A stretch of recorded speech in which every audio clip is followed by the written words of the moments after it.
डंडौत बंदन अनिक बार, सर्व कला समरथ,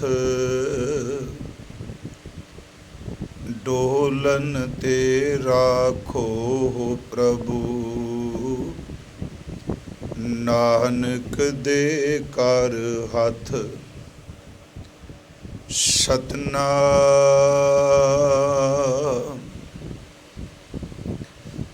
धन वाहेगुरु साहिब जियो, पंथ दसावां नित खड़ी, मुंद जोबन बाली राम राजे, पंथ दसावां नित खड़ी, मुंद जोबन बाली राम राजे, हर हर नाम चेताए गुर, हर मार्ग चाली, मेरे मन तन नाम आधार है, हौ मैं बिख जाली, जन नानक सतगुर मेल हर, हर मिलिया बनवाली, मेरे मन तन नाम आधार है, हौ मैं बिख जाली, जन नानक सतगुर मेल हर, हर मिलिया बनवाली।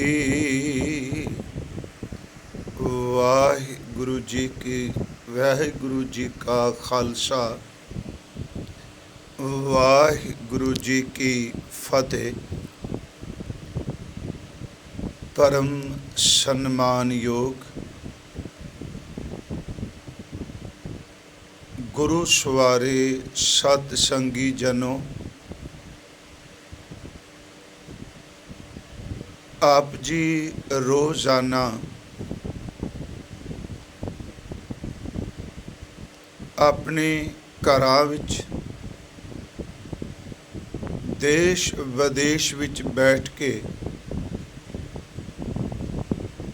गुरु रामदास सच्चे पातशाह जी दी मुबारक रसना तो उचारण किए हुए राग आशा विच जो संत हैं और जिन्हां संतां दा आशा की वार दे नाल कीर्तन किया जाता है, इन्हां अमृत संतां दी लड़ीवार विचार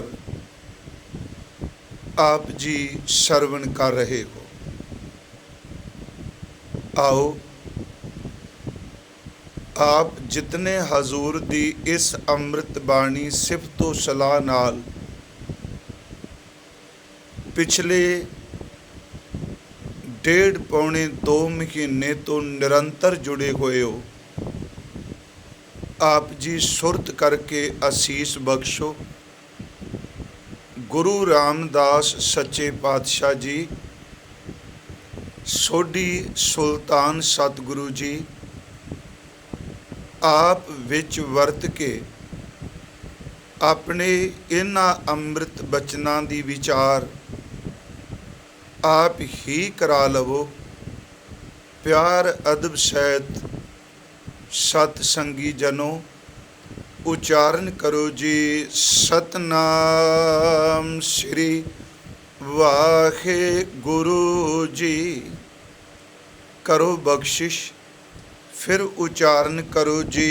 सतनाम श्री वाहे गुरु जी। सतगुरु गुरु रामदास महाराज जी ने अज इस दूसरे शंत दे दूसरे पदे विच जो सानू उपदेश दृढ़ कराया है, इस विच हजूर ने बचन किया पंथ दसावा नित खड़ी। जिमें रोज़ असी आरंभ विच विचार अधीन बाणी दे बचनां दी अखरी विचार कर लेने खां, अखरी अर्थ कर लेने खां। पंथ दसावा नित खड़ी। पंथ दा अर्थ रस्ता, पंथ दा अर्थ राह, पंथ दा अर्थ मार्ग, ते पंथ लफ्ज़ जिहड़ा वो संप्रदा और धर्म नाल भी जुड़िया है। जिमें हजूर दे सिख पंथ नूं असी लफ्ज़ सिख पंथ खालसा पंथ वरतने आ, ते पहला ये शब्द नानक पंथी दे तौर ते भी वरतिया जांदा सी। खैर अगे अर्ज करना, दसावां दा अर्थ है पुछना, मैनू कोई दसे। लफ्जी अर्थ पंथ दा अर्थ रस्ता, दसावां दा अर्थ पुछना। पर इत्थे हजूर ने एक इस्त्री रूप हो के अमृत बचन उच्चारण कीते ने, ते असी दसावां दा अर्थ करांगे पुछनी हाँ जां पुछदी है। पंथ दसावां नित खड़ी। नित दा अर्थ है रोज़, ते खड़ी दा अर्थ है खलोती हुई। इहदा अर्थ हो गया कि मैं रोज़ाना खलो के प्यारे प्रभु दे घर नूं जाण वाला रस्ता, उस दे घर पहुँचण वाला जिहड़ा मार्ग है, वो मैं पुछ रही हाँ। अगे इस दी अद्धी तो कि जोबन बाली राम राजे। जोबन का अर्थ आप जानते हो जवानी, भर जवानी शब्द वरता। अगे है बाली। बाली का अर्थ बालिका। बाली का अर्थ है कि अनजान जी, भोली। इत्थे अर्थ हो गए पंथ दसावा नित खड़ी मुंद जौबन बाली राम राजे। मुंद का अर्थ किया सी जी इस्त्री। मैं फिर लफ्ज़ दोहरा देना, मुंद सिंधी का शब्द है, इसका अर्थ इस्त्री है। कोई सज्जन कहते ने ये संस्कृत का है। खैर सीधी जी बात, इसका लफ्जी अर्थ इस्त्री है। पंथ दसावा नित खड़ी मुंद जौबन बाली राम राजे। इसका अर्थ हो गया कि एक वो अनजान जी भोली इस्त्री ਜਿਹੜੀ उत्साह ਦੇ ਨਾਲ, क्योंकि इत्थे जोबन के अर्थ नैगेटिव नहीं होणगे, जोबन के अर्थ हंकार नाल जुड़ के नहीं करांगे। ये भी अगे मैं बेनती करना। पंथ दसावा नित खड़ी मुंद जोबन बाली राम राजे।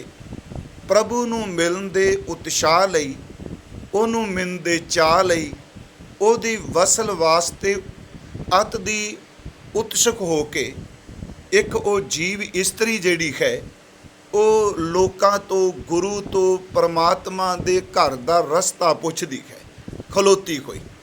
पंथ दसावा नित खड़ी मुंद जोबन बाली राम राजे। फिर अगे बेनती करदी है, हर हर नाम चेताए गुर। ਇਹਦਾ अर्थ हो गया हर हर का अर्थ हरी प्रभु परमात्मा। नाम का अर्थ असी रोज़ पढ़ने परमेश्वर का नाम। चेताए का अर्थ चेते कराना, याद कराना। ते गुर का लफ्जी अर्थ है सतगुरु। गुरु कहते ने हे सतगुरु, तुसी मैनू रोज़ाना खरी प्रभु का नाम चेते कराई रखो। ते महाराज कह रहे ने हर मार्ग चाली। मैं उस परमात्मा दे दसे हुए गुरु दे दसे हुए मार्ग ते जां जेड़ा पंथ पुछ रही हाँ, मैं उस पंथ ते उस मार्ग ते चल सकां। गुरु अपना तुसी नाम प्रभु दा मैनू चेते कराई रखो। अगे मेरा ਮਨ ਤਨ ਨਾਮ ਆਧਾਰ ਹੈ। ਇਸ ਦਾ ਪਾਠ ਮੇਰੇ ਨਹੀਂ ਕਰਨਾ। ਰਾਰੇ ਉੱਤੇ ਹਜ਼ੂਰ ਨੇ ਦੁਲਾਵਾਂ ਲਾਈਆਂ ਨੇ, ਮੇਰਾ ਮਨ ਤਨ ਨਾਮ ਆਧਾਰ ਹੈ।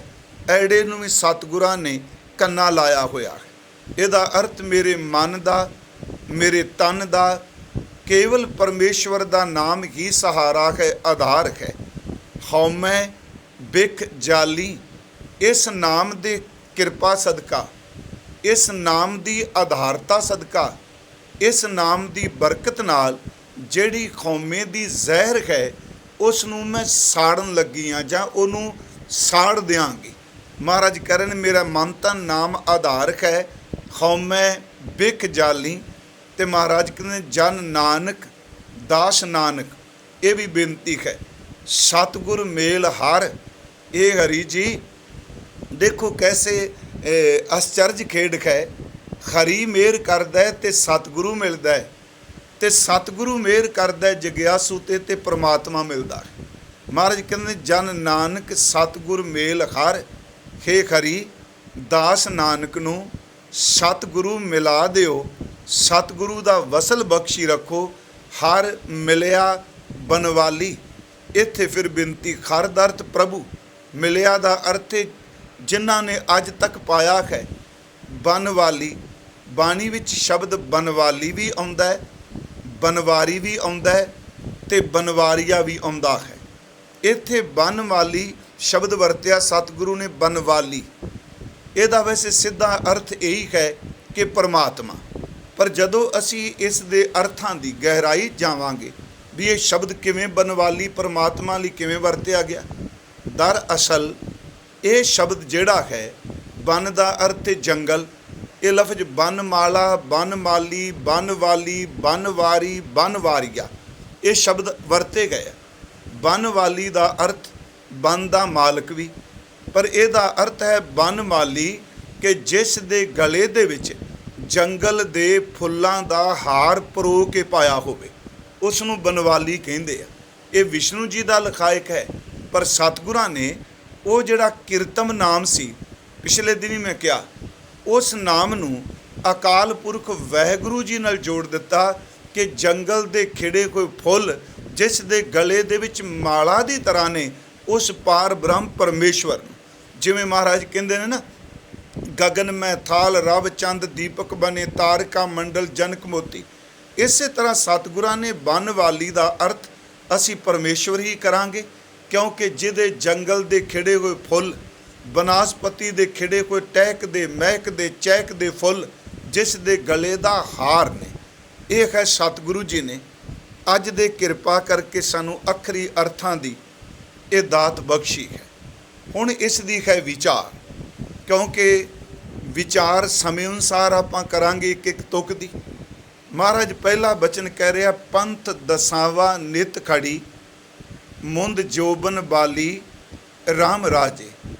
ਮੈਂ ਅਰਜ਼ ਕੀਤੀ ਇੱਥੇ ਮੁੰਦ ਦਾ ਅਰਥ ਇਸਤਰੀ ਆਇਆ, ਜੋਬਨ ਦਾ ਅਰਥ ਭਰ ਜਵਾਨੀ ਆਇਆ, ਤੇ ਬਾਲੀ ਦਾ ਅਰਥ ਬਾਲਕੀ ਆਇਆ। ਤਿੰਨ ਬਚਨ ਹੋ ਗਏ, ਇੱਕ ਇਸਤਰੀ, ਦੂਸਰੀ ਜਵਾਨ ਭਰ ਜੋਬਨ 'ਚ, ਤੇ ਤੀਸਰਾ ਸ਼ਬਦ ਵਰਤਿਆ ਬਾਲੀ ਇਆਣੀ ਬਾਲਕਾ। ਹੁਣ ਇਹਦਾ ਭਾਵ ਅਰਥ ਕੀ ਹੈ? ਮੈਂ ਅਰਜ਼ ਕਰਾਂ, ਮੁੰਦ ਦਾ ਅਰਥ ਜੀਵ ਰੂਪੀ ਇਸਤਰੀ, ਕਿਉਂਕਿ ਗੁਰਬਾਣੀ ਦੇ ਵਿੱਚ ਬਹੁਤ ਸਾਰੇ ਜਿਹੜੇ ਸ਼ਬਦ ਨੇ ਉਹ ਸਤਿਗੁਰਾਂ ਨੇ ਕਿਰਪਾ ਕਰਕੇ ਇਸਤਰੀ ਰੂਪ ਵਿੱਚ ਉਚਾਰਨ ਕੀਤੇ, ਤੇ ਪਾਰ ਬ੍ਰਹਮ ਪਰਮੇਸ਼ਵਰ ਨੂੰ ਪਤੀ ਰੂਪ ਜਾਣ ਕੇ ਆਪਣੇ ਆਪ ਨੂੰ ਸਮਰਪਣ ਕੀਤਾ ਹੈ। ਇਹਦਾ ਮੁੰਦ ਦਾ ਅਰਥ ਹੋ ਗਿਆ ਜੀਵ ਇਸਤਰੀ। ਇੱਥੇ ਜੋਬਨ ਦਾ ਅਰਥ ਮੈਂ ਅਰਜ਼ ਕਰਾਂ, ਅਸੀਂ ਉਹ ਜਵਾਨੀ ਅਰਥ ਨਹੀਂ ਕਰਾਂਗੇ ਜਿਹੜੇ ਹੰਕਾਰ ਨਾਲ ਜੁੜੇ ਆ। ਸਾਧ ਸੰਗਤ ਦੀ ਇਸ ਬੇਨਤੀ ਨੂੰ ਧਿਆਨ ਨਾਲ ਸੁਣਿਓ, ਕਿਉਂਕਿ ਲਫ਼ਜ਼ ਜੋਬਨ ਬਾਣੀ ਵਿੱਚ ਹੰਕਾਰ ਦਾ, ਹਉਮੈ ਦਾ, ਹੰਗਤਾ ਦਾ ਸੂਚਕ ਵੀ ਆਇਆ ਹੈ। ਇੱਥੇ ਜੋਬਨ ਸ਼ਬਦ ਜ਼ਰੂਰ ਹੈ, ਪਰ ਇਸ ਜੋਬਨ ਦੇ ਅਰਥ ਆਪਾਂ ਉਸ ਤਰ੍ਹਾਂ ਨਹੀਂ ਕਰਾਂਗੇ ਕਿ ਜਿਵੇਂ ਕੋਈ ਜਵਾਨੀ ਦੇ ਅਹੰਕਾਰ ਦੇ ਨਸ਼ੇ ਵਿੱਚ ਚੂਰ ਹੈ। ਜਿਵੇਂ ਅਸੀਂ ਪਿੱਛੇ ਪੜ੍ਹ ਕੇ ਆਏ ਬਾਣੀ 'ਚ ਇੱਕ ਬਚਨ ਮਹਾਰਾਜ ਜੀ ਦਾ ਕਿ ਜੋਬਨ ਧਨ ਪ੍ਰਭਤਾ ਕੈ ਮਦ ਮੈਂ ਅਹਨਿਸ ਰਹਿ ਦੀਵਾਨਾ। ਲਫ਼ਜ਼ ਉੱਤੇ ਸਤਿਗੁਰਾਂ ਨੇ ਜੋਬਨ ਵਰਤਿਆ ਹੈ, ਪਰ ਉਹ ਜੋਬਨ ਹੰਕਾਰ ਦਾ ਸੂਚਕ ਹੈ ਕਿ ਬੰਦੇ ਕੋਲ ਤਾਕਤ ਹੈ, ਸਰੀਰ ਵੀ ਸ਼ਕਤੀ ਹੈ, ਤੇ ਇਨਸਾਨ ਜਿਹੜਾ ਹੈ ਉਸ ਤਾਕਤ ਦੇ ਹੰਕਾਰ ਦੇ ਨਸ਼ੇ ਵਿੱਚ ਹੈ। ਲਫ਼ਜ਼ ਉੱਥੇ ਜੋਬਨ ਹੈ। ਜਿਵੇਂ ਇੱਕ ਪਾਠ ਆਪਣਾ ਸ਼ਲੋਕ 12 ਤੇ ਵਧੇਕ ਦੇ ਆਰੰਭ ਵਿੱਚ ਹੈ, ਜਿਹੜਾ ਇੱਕ ਦਿਨ ਪੜ੍ਹਿਆ ਸੀ, ਉਹ ਤੰਗੀ ਪਾਏ ਹੋਰੀ ਗਹਿਰੀ ਗੰਭੀਰੀ ਸਸੜ ਸੋਈਆ ਕਿਵ ਕਰੀ। ਇਹ ਪ੍ਰਸ਼ਨੋਤਰੀ ਹੈ ਕਿ ਇੱਕ ਭਰ ਜੋਬਨ ਵਿੱਚ ਆਈ ਹੋਈ ਇਸਤਰੀ, ਮੁਟਿਆਰ ਸ਼ਬਦ ਵਰਤਾਂ, ਉਹ ਇਹ ਸ਼ਬਦ ਕਹਿੰਦੀ ਹੈ ਕਿ ਮੇਰਾ ਜੋਬਨ, ਮੇਰੀ ਜਵਾਨੀ ਮੈਨੂੰ ਸੱਸ ਅੱਗੇ ਝੁਕਣ ਨਹੀਂ ਦਿੰਦੀ। ਉਹ ਤੰਗੀ ਉੱਚੇ ਕੱਦ ਵਾਲੀ, ਪੈ ਹੋਰੀ ਗਹਿਰੀ ਗੰਭੀਰੀ ਸਸੜ ਸੋਈਆ ਕਿਵ ਕਰੀ ਨਿਵਣ ਨਾ ਜਾਏ ਥਣੀ। ਯਾਦ ਰੱਖਿਓ, ਉਹ ਜਿਹੜੀਆਂ ਤੁਕਾਂ ਨੇ ਇਹ ਹੰਕਾਰੀ ਜੋਬਨ ਦਾ ਪ੍ਰਗਟਾਵਾ ਹੈ ਕਿ ਜਿੱਥੇ ਆਪਣੀ ਜਵਾਨੀ ਦਾ ਹੰਕਾਰ ਹੈ। ਪਰ ਇਹ ਜਿਹੜਾ ਸ਼ਬਦ ਸਾਧ ਸੰਗਤ ਅੱਜ ਜੋਬਨ ਆਇਆ ਹੈ, ਇਹ ਅਹੰਕਾਰ ਦੇ ਅਰਥ ਨਹੀਂ ਕਰੇਗਾ। ਇਹ ਅਰਥ ਇਉਂ ਕਰਾਂਗੇ, ਉਮਾਹਾ ਉਤਸ਼ਾਹ, ਮਿਲਣ ਦੇ ਵਾਸਤੇ ਅੰਦਰੋਂ ਚਾਹ ਪੈਦਾ ਹੋਣਾ। ਇੱਥੇ 10 ਅਰਥ ਇਹੀ ਕਰ ਰਿਹਾ ਹੈ, ਕਿਉਂਕਿ ਇਹਦੇ ਵਿੱਚ ਹੰਕਾਰ ਦਾ ਤੇ ਜ਼ਿਕਰ ਹੀ ਕੋਈ ਨਹੀਂ। ਲਫ਼ਜ਼ ਜ਼ਰੂਰ ਨੇ ਮੁੰਦ, ਜੋਬਨ ਤੇ ਬਾਲੀ। ਮੁੰਦ ਦਾ ਅਰਥ ਇਸਤਰੀ, ਜੋਬਨ ਦਾ ਅਰਥ ਜਿਹਦੇ ਅੰਦਰ ਇਹ ਉਤਸ਼ਾਹ ਹੈ, ਜਿਹਦੇ ਅੰਦਰ ਚਾਹ ਹੈ ਕਿ ਮੈਂ ਆਪਣੇ ਪਿਆਰੇ ਵਾਹਿਗੁਰੂ ਜੀ ਨੂੰ, ਮਹਿਬੂਬ ਨੂੰ ਮਿਲਣਾ ਹੈ। ਇਹਦੇ ਅਰਥ ਇਸ ਤੁਕ ਨਾਲ ਹੋ ਸਕਦੇ ਆ ਹੋਣਗੇ, ਕਿਉ ਹੀਓ ਮਿਲਨ ਪ੍ਰਭ ਤਾਈ ਖੋਜਤ ਚਰਿਓ ਪ੍ਰੈ ਦੇਖੋ ਜਾਈ ਸੁਨਤ ਸੰਦੇਸ਼ਰੋ ਪ੍ਰੈ ਗ੍ਰਹਿ ਸੇਜ ਵਿਛਾਈ ਭ੍ਰਮ ਭ੍ਰਮ ਆਇਓ ਤੋ ਨਦਰ ਨਾ ਪਾਈ ਕਿਨ ਬਿਦ ਹੀਰੋ ਧੀਰੈ ਨਿਮਾਨੋ ਮਿਲ ਸਾਜਨ ਕੋ ਤੁਝ ਕੁਰਬਾਨੋ। ਇਹ ਮੈਨੂੰ ਉਤਸ਼ਾਹ ਹੈ, ਚਾਹ ਹੈ, ਟਿਕਾ ਨਹੀਂ ਮਿਲਦਾ। ਇਸ ਕਰਕੇ ਜਿਹੜਾ ਜੋਬਨ ਦੀ ਇੱਥੇ ਤਾਕਤ ਹੈ, ਜੋਬਨ ਦੀ ਐਨਰਜੀ ਹੈ, ਇਹ ਹੰਕਾਰ ਦੇ ਵਿੱਚ ਨਹੀਂ ਜਾ ਰਹੀ। ਇਹ ਜੋਬਨ ਦਾ ਉਤਸ਼ਾਹ ਸੱਚ ਇਹ ਪਰਮਾਤਮਾ ਦੇ ਮਿਲਣ ਵਾਸਤੇ ਤਾਕਤ ਦੇ ਰਿਹਾ ਹੈ। ਜਿਵੇਂ ਬਾਬਾ ਫਰੀਦ ਸਾਹਿਬ ਦਾ ਬਚਨ ਹੈ ਨਾ, ਸ਼ੈਲ ਲੰਘੰਦੇ ਪਾਰ ਗੋਰੀ ਮਨ ਧੀਰਿਆ। ਬਾਬਾ ਫਰੀਦ ਸਾਹਿਬ, ਸ਼ੈਲ ਦਰ ਤੇ ਗੱਭਰੂ ਸ਼ੈਲ ਛੰਬੀਲੇ, ਇੱਥੇ ਉਹੀ ਅਰਥ ਵਰਤਾਂਗੇ। ਉੱਥੇ ਜਿਹੜੀ ਤੁਕ ਮੈਂ ਬੋਲੀ ਹੈ, ਸ਼ੈਲ ਲੰਘੰਦੇ ਪਾਰ ਗੋਰੀ ਮਨ ਧੀਰਿਆ। ਮਹਾਰਾਜ ਕਹਿੰਦੇ ਨੇ ਕਿ ਸ਼ੈਲ ਛਬੀਲੇ ਗੱਭਰੂ ਨੌਜਵਾਨ ਜਵਾਨੀ ਵਿੱਚ ਆਏ ਦਰਿਆ ਨੂੰ ਪਾਰ ਕਰ ਰਹੇ ਨੇ, ਤੇ ਕਮਜ਼ੋਰ ਜੀ ਇੱਕ ਇਸਤਰੀ ਜਿਹਦੇ 'ਚ ਬਲ ਕੋਈ ਨਹੀਂ, ਉਹਨਾਂ ਨੂੰ ਦੇਖ ਕੇ ਉਹ ਵੀ ਹਿਆ ਕਰ ਰਹੀ ਹੈ ਕਿ ਮੈਂ ਦਰਿਆ ਪਾਰ ਕਰ ਜਾਂਗੀ। ਇਹਦਾ ਅਰਥ ਕਿ ਜਿਹੜੇ ਪ੍ਰਭੂ ਦੇ ਮਿਲਾਪ ਵਾਸਤੇ ਜਪ, ਤਪ, ਸੰਯਮ, ਸਿਮਰਨ, ਇਹ ਅਧਿਆਤਮਕ ਦੀ ਕਮਾਈ ਕਰ ਰਹੇ ਨੇ ਉਤਸ਼ਾਹ ਨਾਲ, ਉਹਨਾਂ ਨੂੰ ਦੇਖ ਦੇਖ ਕੇ ਕਮਜ਼ੋਰਾਂ ਦੇ ਮਨ ਵਿੱਚ ਵੀ ਆਉਂਦਾ, ਭਲਿਓ ਜੇ ਇਹ ਲੰਘ ਹੈ ਆਪਾਂ ਵੀ ਅਰਦਾਸ ਕਰੀਏ, ਸਾਨੂੰ ਮਾਲਕ ਕੀ ਤਾਕਤ ਹੈ। ਇੱਥੇ ਜੋਬਨ ਦਾ ਅਰਥ ਦਾਸ ਉਤਸ਼ਾਹ ਕਰ ਰਿਹਾ ਹੈ। ਬਾਲੀ ਦਾ ਅਰਥ ਬੜੇ ਪਿਆਰੇ ਸ਼ਬਦ ਤਿੰਨੇ ਜੀ ਕਮਾਲ ਦੇ ਚੁਣੇ ਮਹਾਰਾਜ ਨੇ। ਵੇਖੋ, ਮੈਂ ਆਪ ਨੂੰ ਰੋਜ਼ ਕਹਿ ਰਿਹਾ, ਆਪਣਾ ਮਕਸਦ ਇਹਨਾਂ ਪਵਿੱਤਰ ਸ਼ਬਦਾਂ ਦੇ ਅਰਥ ਔਰ ਵਿਚਾਰ ਨੂੰ ਜਾਣਨਾ ਹੈ। ਸਮੇਂ ਅਨੁਸਾਰ ਪ੍ਰਮਾਣਾ ਸਹਿਤ ਗੁਰੂ ਗ੍ਰੰਥ ਸਾਹਿਬ ਵਿੱਚੋਂ ਆਪਾਂ ਵਿਆਖਿਆ ਕਰਨੇ। ਹੁਣ ਬਾਲੀ ਸ਼ਬਦ ਵਰਤਿਆ, ਇੱਥੇ ਬਾਲੀ ਦਾ ਅਰਥ ਭੋਲੀ, ਇਆਣੀ, ਬੇਸਮਝ, ਜਿਹਨੂੰ ਸਮਝ ਕੋਈ ਨਹੀਂ। ਤਿੰਨੇ ਸ਼ਬਦ ਮਹਾਰਾਜ ਜੀ ਨੇ ਇੰਨੇ ਕਮਾਲ ਦੇ ਵਰਤੇ ਜੀ ਅੰਦਰੋਂ। ਇੱਕ ਤਾਂ ਇਸਤਰੀ, ਮੁੰਦ, ਦੂਜਾ ਜੋਬਨ ਦਾ ਅਰਥ ਉਤਸ਼ਾਹ, ਮਿਲਣ ਦੀ ਤਾਂਘ ਵਾਲੀ, ਤੇ ਅਗਲਾ ਸ਼ਬਦ ਬਾਲੀ। ਬਾਲੀ ਦਾ ਅਰਥ ਹੈ ਭੋਲੀ, ਜਿਹਨੂੰ ਸਮਝ ਕੋਈ ਨਹੀਂ। ਇਹਦਾ ਅਰਥ ਨਿਮਰਤਾ ਵਿੱਚ ਹੋ ਗਿਆ ਕਿ ਪ੍ਰਭੂ ਉਤਸ਼ਾਹ ਹੈ, ਤੈਨੂੰ ਮਿਲਣਾ ਚਾਹੁੰਦੀ ਹਾਂ, ਪਰ ਮੈਂ ਕੀ ਕਰਾਂ ਬਾਲੀ, ਮੈਨੂੰ ਭੋਲੀ ਨੂੰ, ਬੇਸਮਝ ਨੂੰ ਤੇਰੇ ਘਰ ਦੇ ਰਾਹ ਦਾ ਹੀ ਨਹੀਂ ਪਤਾ। ਚਾਹ ਹੈ ਪਰ ਰਾਹ ਕੋਈ ਨਹੀਂ ਮੇਰੇ ਕੋਲ, ਉਤਸ਼ਾਹ ਹੈ ਪਰ ਮੰਜ਼ਲ ਨੂੰ ਜਾਣ ਵਾਲਾ ਮਾਰਗ ਕੋਈ ਨਹੀਂ ਦਿਸਦਾ ਪਿਆ। ਇੱਥੇ ਬਾਲੀ ਦਾ ਅਰਥ ਆਪਾਂ ਕਰਾਂਗੇ ਹੰਗਤਾ ਤੋਂ ਬਿਨਾਂ ਨਿਮਰਤਾ ਵਿੱਚ ਆਇਆ ਹੋਇਆ ਹਿਰਦਾ, ਜਿਹੜਾ ਕਹਿੰਦਾ ਪ੍ਰਮਾਤਮਾ ਮੈਨੂੰ ਸਮਝ ਕੋਈ ਨਹੀਂ ਪਰ ਮੈਂ ਮਿਲਣਾ ਚਾਹੁੰਦਾ। ਇੱਥੇ ਸਤਿਗੁਰੂ ਨੇ ਸ਼ਬਦ ਬਾਲੀ ਵਰਤਿਆ, ਤੇ ਕਿਉਂਕਿ ਬਾਲੀ ਸ਼ਬਦ ਜਿਹੜਾ ਹੈ ਇਹਦਾ ਅਰਥ ਬਾਲਕ ਹੈ। ਬਾਣੀ 'ਚ ਵੈਸੇ ਮੁਟਿਆਰ ਵੀ ਆਇਆ, ਜਿਵੇਂ ਅਸੀਂ ਇੱਕ ਪਾਠ ਕਰਨੇ ਆ, ਬਾਲੀ ਰੋਵੈ ਨਾਹੇ ਪਤਾਰ ਨਾਨਕ ਦੁਖੀਆ ਸਭ ਸੰਸਾਰ। ਉੱਥੇ ਵੀ ਬਾਲੀ ਦਾ ਅਰਥ ਇਸਤਰੀ, ਬਾਲਕਾ। ਇੱਥੇ ਮਹਾਰਾਜ ਕਹਿੰਦੇ ਨੇ ਮੁੰਦ ਜੋਬਨ ਬਾਲੀ ਰਾਮ ਰਾਜੇ। ਉਹ ਜੀਵ ਇਸਤਰੀ ਉਤਸ਼ਾਹ ਵਿੱਚ ਆਈ, ਜਿਹਨੂੰ ਅਜੇ ਉਸ ਦੇ ਘਰ ਦੀ ਸਮਝ ਕੋਈ ਨਹੀਂ, ਚਾਹ ਹੈ ਮੈਂ ਮਿਲਣਾ ਪਰ ਸਮਝ ਕੋਈ ਨਹੀਂ। ਤੇ ਉਹ ਕੀ ਕਹਿ ਰਹੀ ਹੈ, ਪੰਥ ਦਸਾਵਾਂ ਨਿਤ ਖੜੀ ਰੋਜ਼ ਖਲੋਤੀ, ਮੈਂ ਤੇਰੇ ਘਰ ਦਾ ਜਾਣ ਵਾਲਾ ਰਸਤਾ ਪੁੱਛ ਰਹੀ ਹਾਂ। ਮੈਂ ਤੇਰੇ ਘਰ ਕਿਵੇਂ ਚੱਲਾਂ, ਕਿਵੇਂ ਪਹੁੰਚਾਂ, ਮੈਨੂੰ ਤੁਸੀਂ ਕਿਰਪਾ ਕਰੋ, ਇਹ ਮਾਰਗ ਦੱਸੋ।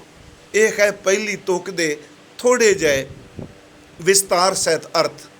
ਹੁਣ ਮੈਂ ਇੱਕ ਬੇਨਤੀ ਕਰਾਂਗਾ ਕਿ ਗੁਰੂ ਗ੍ਰੰਥ ਸਾਹਿਬ ਦੀ ਪਵਿੱਤਰ ਗੁਰਬਾਣੀ, ਉਹਦੇ ਵਿੱਚ ਜਗਿਆਸੂ ਬਣ ਕੇ ਸਤਿਗੁਰੂ ਪ੍ਰਸ਼ਨ ਵੀ ਕਰਦੇ ਆ। ਜਿਵੇਂ ਪ੍ਰਸ਼ਨੋਤਰੀ ਬੜੀ ਆਉਂਦੀ ਬਾਣੀ 'ਚ, ਉਸ ਵਿੱਚ ਪੁੱਛਿਆ ਜਾਂਦਾ ਕਿਵੇਂ ਮਿਲੇਗਾ। ਦਰਅਸਲ ਜਦੋਂ ਇਨਸਾਨ ਦੇ ਅੰਦਰ ਪ੍ਰਭੂ ਨੂੰ ਮਿਲਣ ਦੀ ਤਾਂਘ ਪੈਦਾ ਹੁੰਦੀ ਹੈ, ਉਤਸ਼ਾਹ ਪੈਦਾ ਹੁੰਦਾ ਹੈ, ਅੰਦਰ ਉਮਾ ਪੈਦਾ ਹੁੰਦਾ ਹੈ, ਤੇ ਇਹ ਵੀ ਪਿਆਰਿਓ ਯਾਦ ਰੱਖਿਓ, ਉਹਨਾਂ ਲੋਕਾਂ ਦੇ ਅੰਦਰ ਹੁੰਦਾ ਜਿਨ੍ਹਾਂ ਉੱਤੇ ਪਰਮਾਤਮਾ ਦੀ ਕਿਰਪਾ ਹੋ ਜਾਏ, ਨਹੀਂ ਤੇ ਬਿਲਕੁਲ ਨਹੀਂ ਜੇ ਹੁੰਦਾ, ਬੰਦਾ ਸੁੱਕੀ ਹੀ ਰਹਿੰਦਾ। ਆ 12 ਮਾਹ ਵਿੱਚ ਨਾ ਗੁਰੂ ਅਰਜਨ ਸਾਹਿਬ ਦਾ ਇੱਕ ਬਚਨ ਹੈ। ਇੱਕ ਤਾਂ ਹੁੰਦਾ ਰੱਬ ਤੋਂ ਵਿਛੜਿਆ ਬੰਦਾ, ਇੱਕ ਹੁੰਦਾ ਹੈ ਕਿ ਪ੍ਰੇਮ ਤੋਂ ਵਿਛੜਿਆ ਬੰਦਾ।